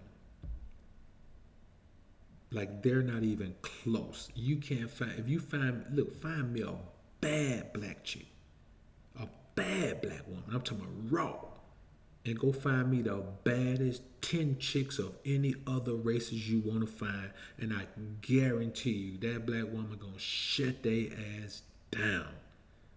It ain't gonna even be close, homie. Listen, you ain't even gotta find me the baddest one. Find me the one with the tightest body. Find me a black woman with the tightest body. And then go pick the tightest woman from every other race. Matter of fact, you can pick the tightest woman and just give me the black one with the tightest body. Give me the black one with the tightest body and a 7 face. And then compare her to the baddest chick in any other race. And say what you want to say. You can say the Hispanic might get her. You can say blah, blah, blah, blah. If there's anyone who stands a chance, man, it's the Hispanic chick, but they're one of the tribes. So we're not even talking about them. But to me, even with her, even with the Hispanic chick, find the baddest black chick and compare it to the baddest Hispanic chick. Man, that shit is going to be a landslide. It don't even be close, homie. It ain't even be close, I'm telling you. So no, I don't believe that dating outside or interracial dating is what the Most High intended for me and you as black men. And I'm never gonna get to the point where I feel so beat down by the black woman interaction with me because she treats me like a motherfucking king. You know what I'm saying? The black woman treats me like a king, homie. And I don't care about some random chick that's out in public who probably got some shit going on in her life that don't speak or nothing like that. Because I don't speak to them when I first see them. I'm not finna go in no strange place and just speak to some woman. You know what I'm saying? I just don't do it. Even when they look at me, when I come in, they look at me like they want me to speak or they want to speak. My mug stays on me. I'm not a pleasant man.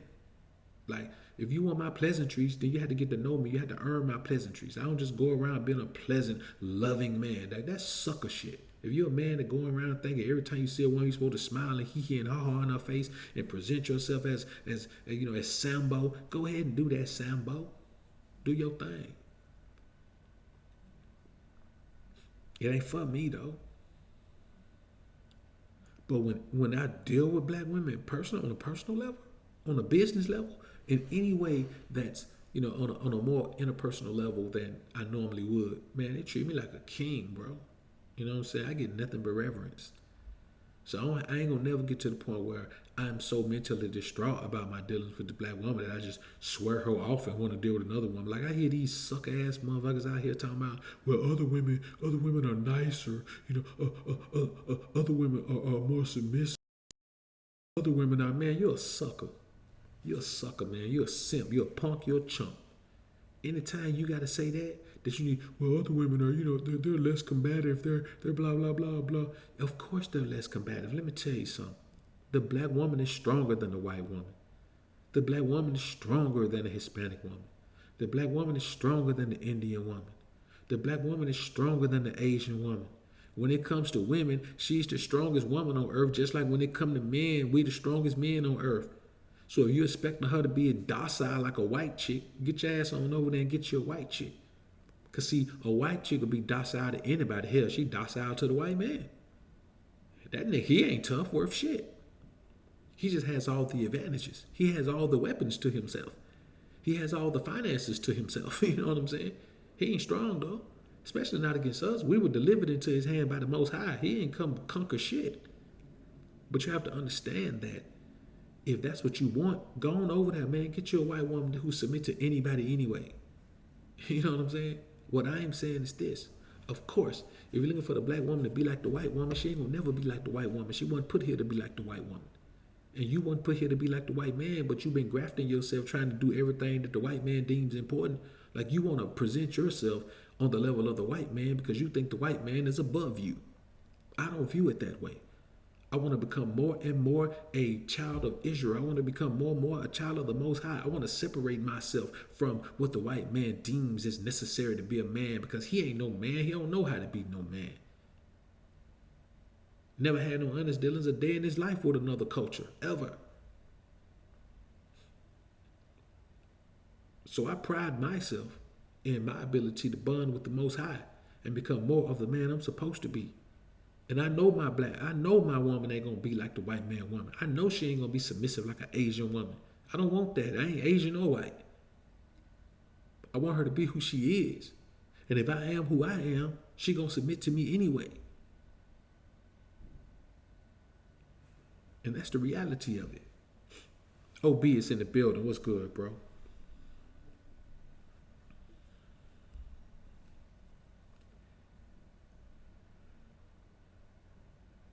So I just believe, man, that we have to understand that we ain't weak like that, man. You know what I'm saying? That ain't us. That ain't how we get down. You know what I'm saying? I get tired of these dudes right here talking about, man, well, give me a white woman. White women know how to submit. They be like, yes, they are trained to submit. That's why they were so adamant about the women's lib movement. They were trained to submit. And a group of them said, damn, that's submission.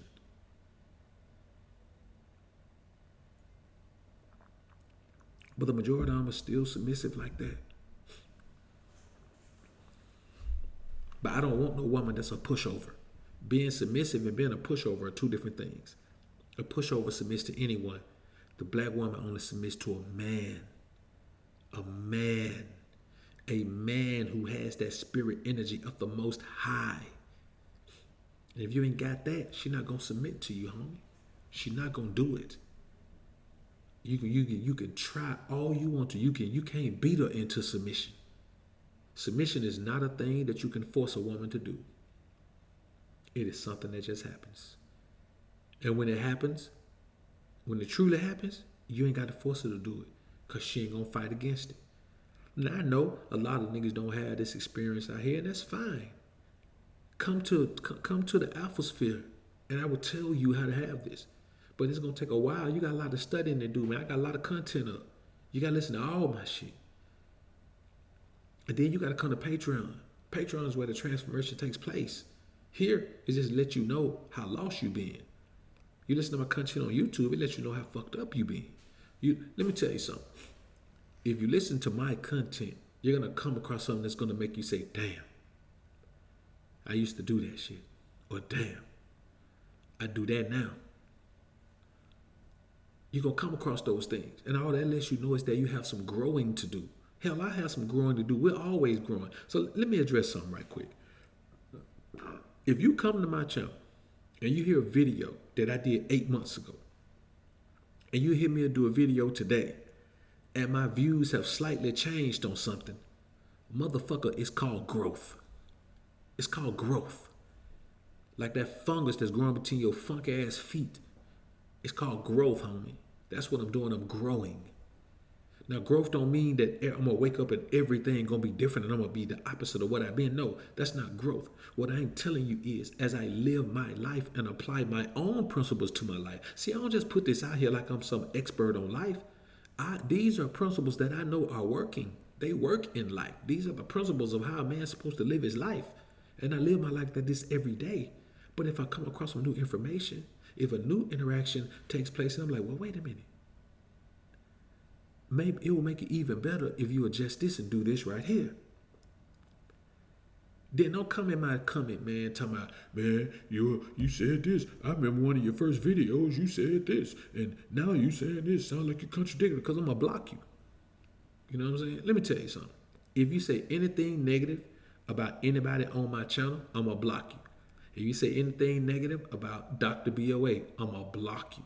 If you say anything negative at all, bring any negative energy to this platform, I'm going to block you.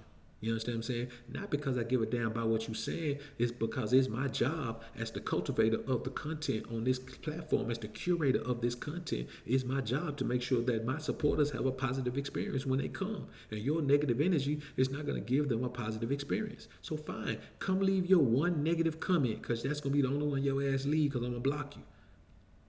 And this is just what everybody should know. You're going to get blocked. Everybody don't have to like me. Everybody don't have to agree with me. But everybody has to bring positive energy to the alphasphere.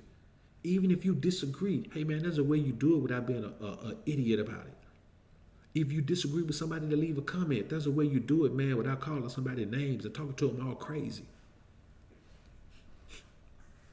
That's what I'm going to do, man. I'm going to block your ass, then I'm going to wave my finger like the Kimbe Mutombo. No.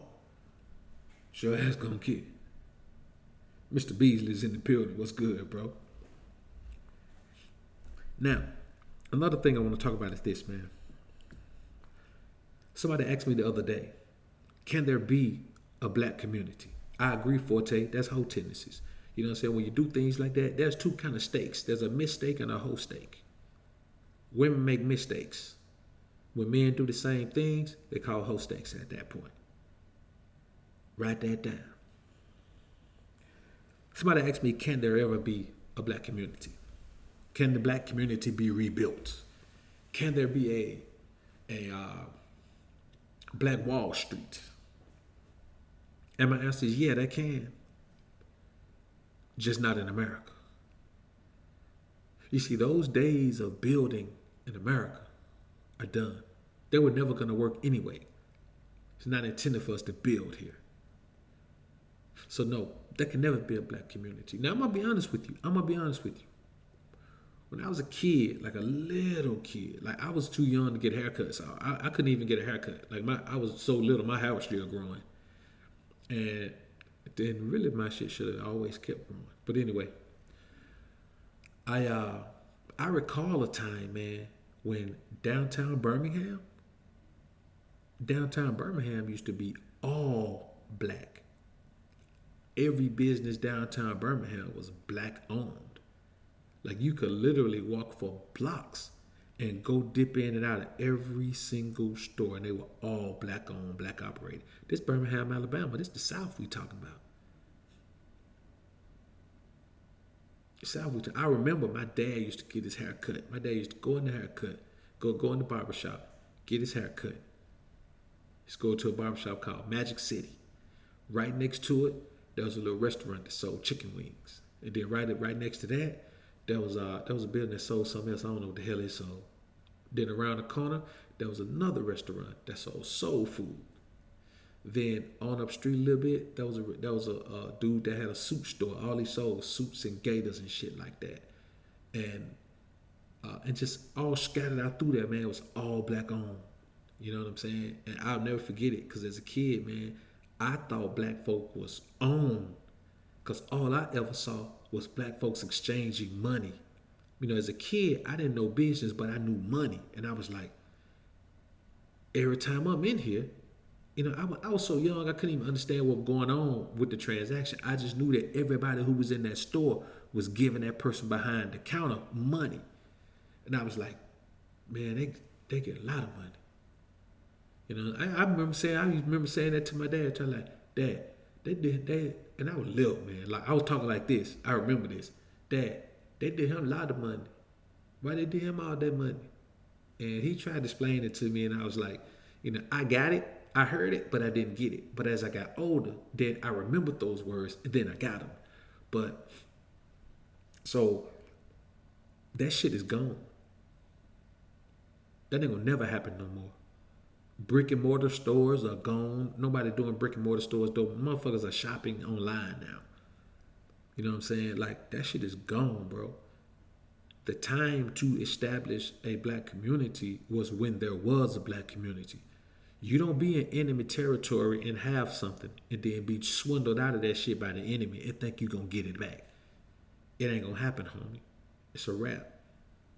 It's like if you're in prison and you let somebody take your fucking manhood. I don't care how tough you think you are. At that point, you ain't gonna get your manhood back. They'll kill you in there before they let you think you're gonna man up again.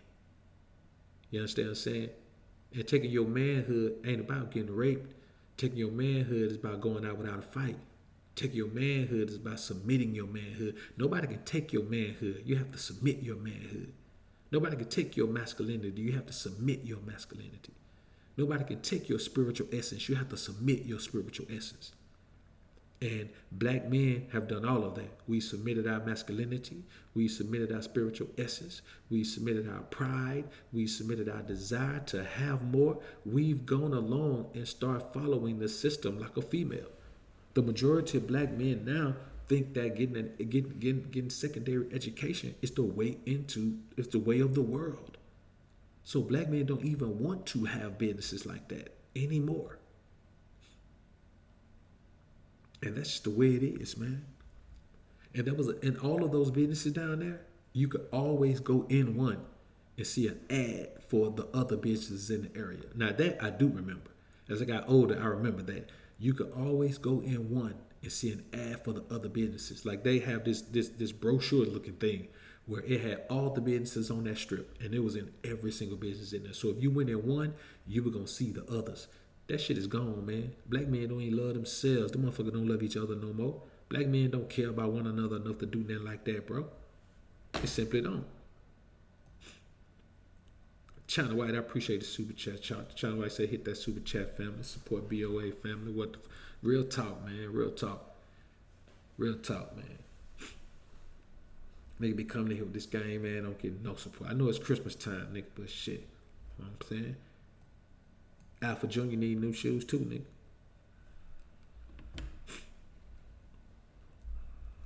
So I know there's never going to be not like that. If that's what you mean by black community, there's never going to be another black community, man. The black community is gone for good. It is gone for good, homies. Shit ain't coming back no more either. It's gone, homie.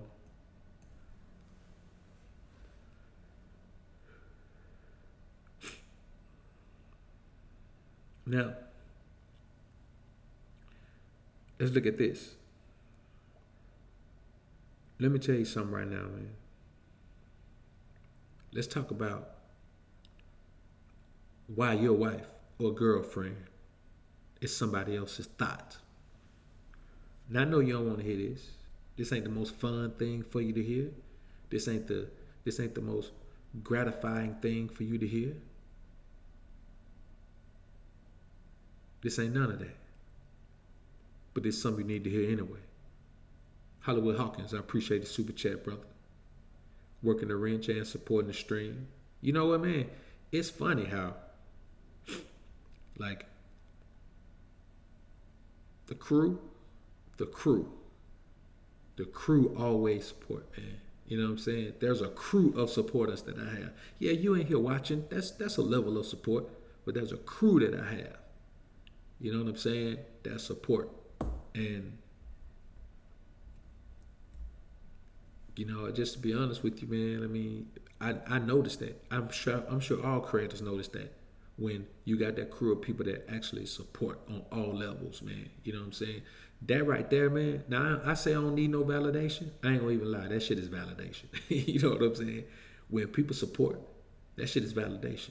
When people sign up for Patreon, that shit is validation. When people send me a super chat, that shit is validation. I ain't gonna even lie. I ain't have to say that. I could act like it ain't, but man, that shit is validation. That shit validate what I'm doing. It lets me know that what I'm doing is resonating with people, man. And so I appreciate that, man. I appreciate the super chats, man. It don't matter if it's fucking $1, $2, $3, $5. It don't matter what it is, man. Like, I appreciate that shit, cause that's what keep me doing this shit, man. I ain't gonna lie, man. If it wasn't for that support, man, I don't think I'd still be doing it, man. SJ3, I appreciate the super chat, brother. SJ3 said Pure Water, Cold Game by Dr. BoA 100. No doubt, brother. I appreciate it, man. Real talk. Mr. Beasley, I appreciate the super chat, brother. Mr. Beasley says all the women and men in my hood just bash and gossip about each other. Yeah, man. Shaking my head. They do, man. And that's why I try to avoid that dynamic, man, because them motherfuckers are wicked, man. They evil, man. Like, they'll kill your energy, man. Like, think about this, bro. You do something positive in your life. That shit is positive. It makes you feel 100. You go around them motherfuckers, man, and they ain't got nothing but negative shit to say about it, man. Just negative energy about everything. Man, ain't nobody got time for that. Real talk, man. So, well, you know what? These last two topics, man, I'm going to do videos about them tomorrow, man. I'm going to put videos up about this, man. One is called Why Your Wife is Somebody's Thot. And when women in relationships try to start a second relationship. I'm gonna do videos about those last two topics, man. They're going to be top notch. Because I think it's crazy, man, how... But think about this. It's like if you got a job working 8 to 4, how the fuck you going to get another job working 8 to 4? You know what I'm saying? If you got to be at the barbershop at 10 a.m. on Saturday morning, that's when your appointment is. How the fuck you going to be at your son's baseball game at 10 o'clock a.m.? You know what I'm saying? If you go to lunch at 1 o'clock at work, how the hell you going to go to lunch at 5 o'clock at work? You see what I'm saying? Like, how are you going to do two of the same thing at the same time in two different ways? Like, how you going to wash your ass and work out at the same time? You know what I'm saying? How you going to eat clean with a piece of pie on your plate? I've been talking about pie like a motherfucker. You know, how you going to do these things? And so I'm going to talk about these things, man. We're going to discuss this. We're going to discuss this shit tomorrow, man. I'm going to put both of these videos up tomorrow, man. Matter of fact, I got 3. I'm putting 3 videos up tomorrow, man. No premieres, man. Just videos. I got another video. The first one I'm going to put up in the morning, man, is called Why. It's called Women Should Offer More Than Sex. That's going to be a good one, man. Women Should Offer More Than Sex is going to be a good one. And then I'm going to do the Why Your Wife is Somebody Else's Thot, and when women in relationships try to start a second relationship. And that's gonna be top notch, man. It'll be top notch boss game. It's gonna be real, bro. And that's real. Will B from the D. I appreciate the super chat, brother. Appreciate it, man.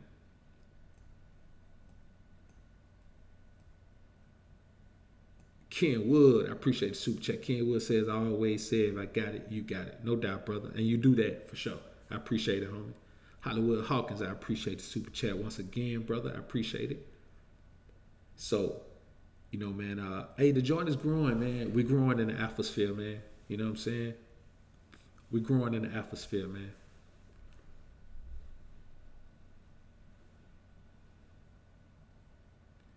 You know, and that's the reality of it, man. We're gonna we got this thing going, man. And you know, I just want to appreciate, you know, send a shout out, man, to everybody that's supporting, man. I appreciate it. The home, the homie started to fall through, man, to build up the Patreon following, man.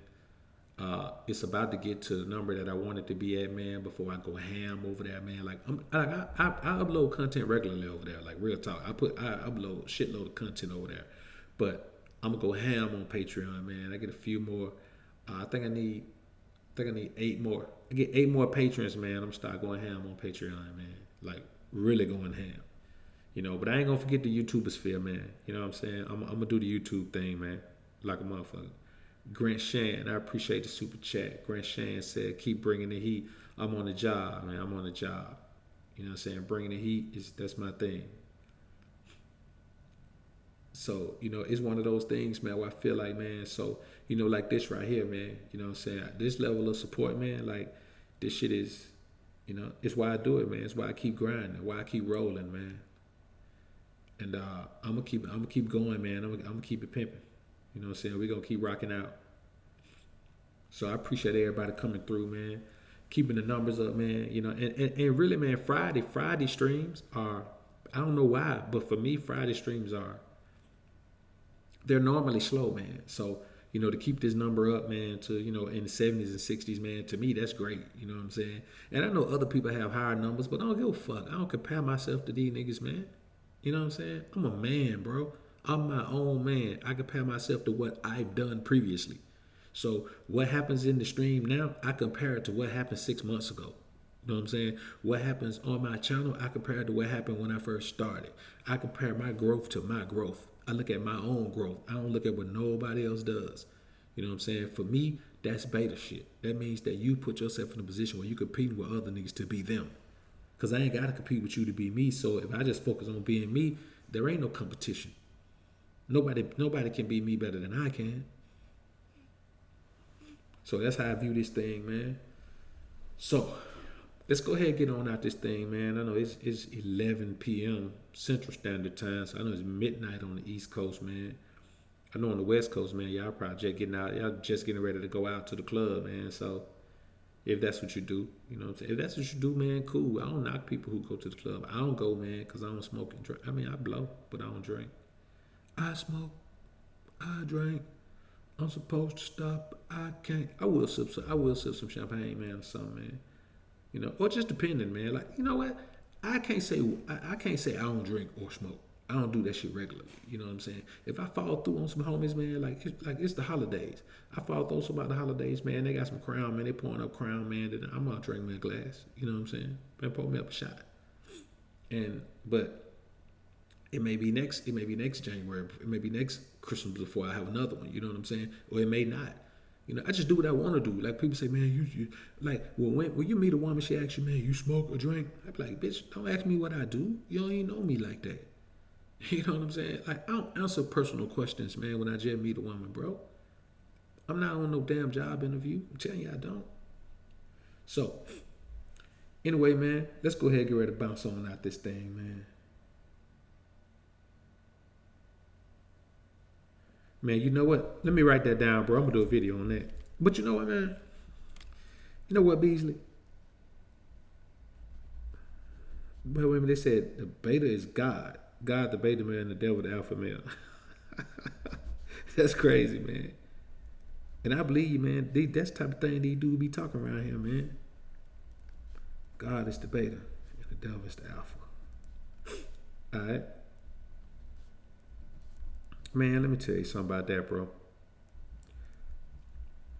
How are you the alpha male when the story is you got your ass kicked out the perfect environment? You couldn't even stay if you wanted to, nigga. You got the boot. A beta male can't kick an alpha male out of nowhere. alpha male can kick a beta male out of somewhere. And you know, technically speaking, man, this whole thing about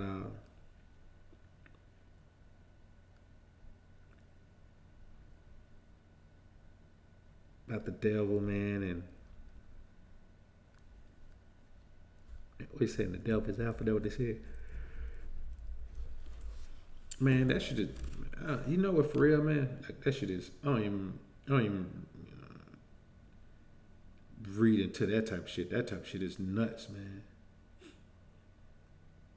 That type of shit is nuts. No, but nah, man, it's beta, that God is the beta, and that, like, I don't even like what reasoning did they give behind that, man? Like, how did they explain that? You know what I'm saying? How do you say that and then tell me how you do that?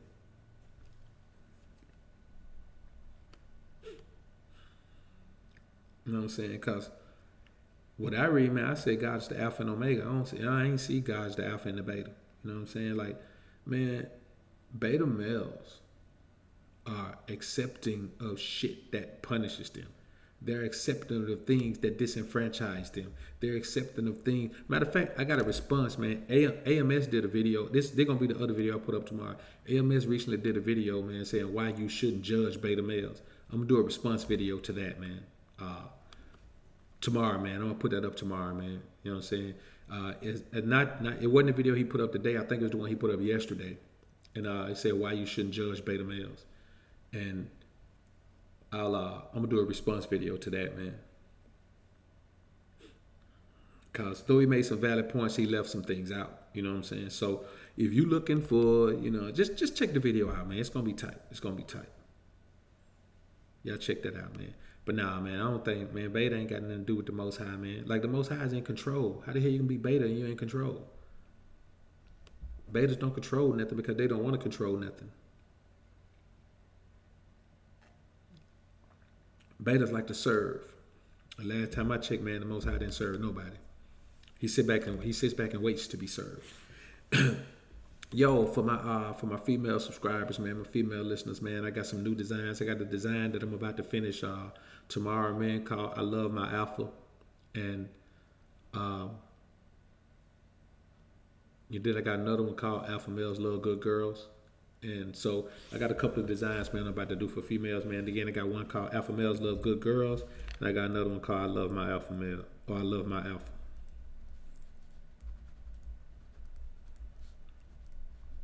They're gonna be tight. Super tight.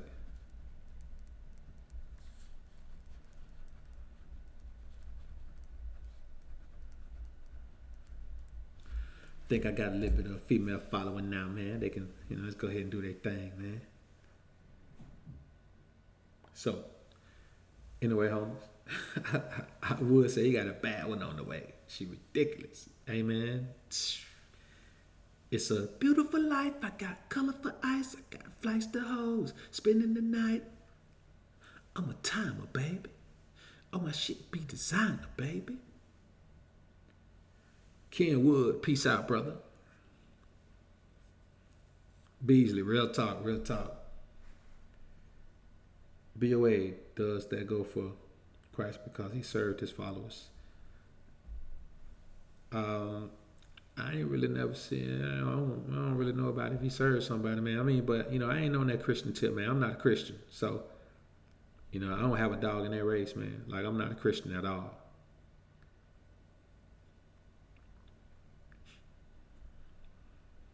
So, I remember he turned water into wine and he fed the multitude, but I don't think he was serving them. You know what I'm saying? He ain't never say he was serving the people. He said he would come and serve his father. You know what I'm saying? All he ever told him was, man, I come to do my father's work. You know what I'm saying? I serve God. I serve my father. So I wouldn't necessarily say he was serving his followers. You know what I'm saying? They were too enamored with him. You can't serve people that's enamored with you. They want to serve you too much. So that's my take on it, man. You know what I'm saying? I mean, don't get me wrong. I mean, I've read the Old Testament. Like when I read through, I read both. So I'm on my fourth time reading through now. So I just believe that You know, when you talk about serving, you're talking about, serving is submission. And I just don't recall him, that he submitted to anyone, man. That's my outlook on it. So BD Ruckers, what's good, brother? Appreciate it, bro. Appreciate it. No doubt, no doubt. Forte 7, I appreciate you coming through. Yeah, he taught. Yeah, that's my thing. That's my thing. Like he taught. Like he didn't serve the people. Like he served God by giving his word to the people. So I wouldn't necessarily call that servitude. I mean, it's hard to serve people that follow you around every damn where you go. You know what I'm saying? Like he had a fan club, man.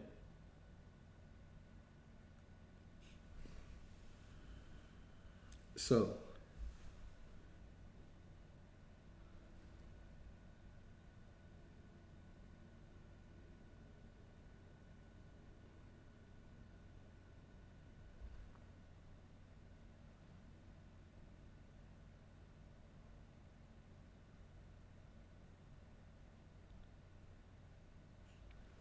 yeah, appreciate that, Beast. Appreciate it, man. So y'all be looking for the Sunday sermon too, man. We're gonna have a powerful Sunday sermon this Sunday, man. It'll be 11 a.m. Well, 11:30 Central, 11:20 Central Standard Time, which would be 12:20 on the East Coast and 9:20 on the West Coast. That'll be Sunday sermon on Sunday. And just be looking out for tomorrow, man. I'm gonna put up about 4 pieces of content tomorrow, man. That should be live. So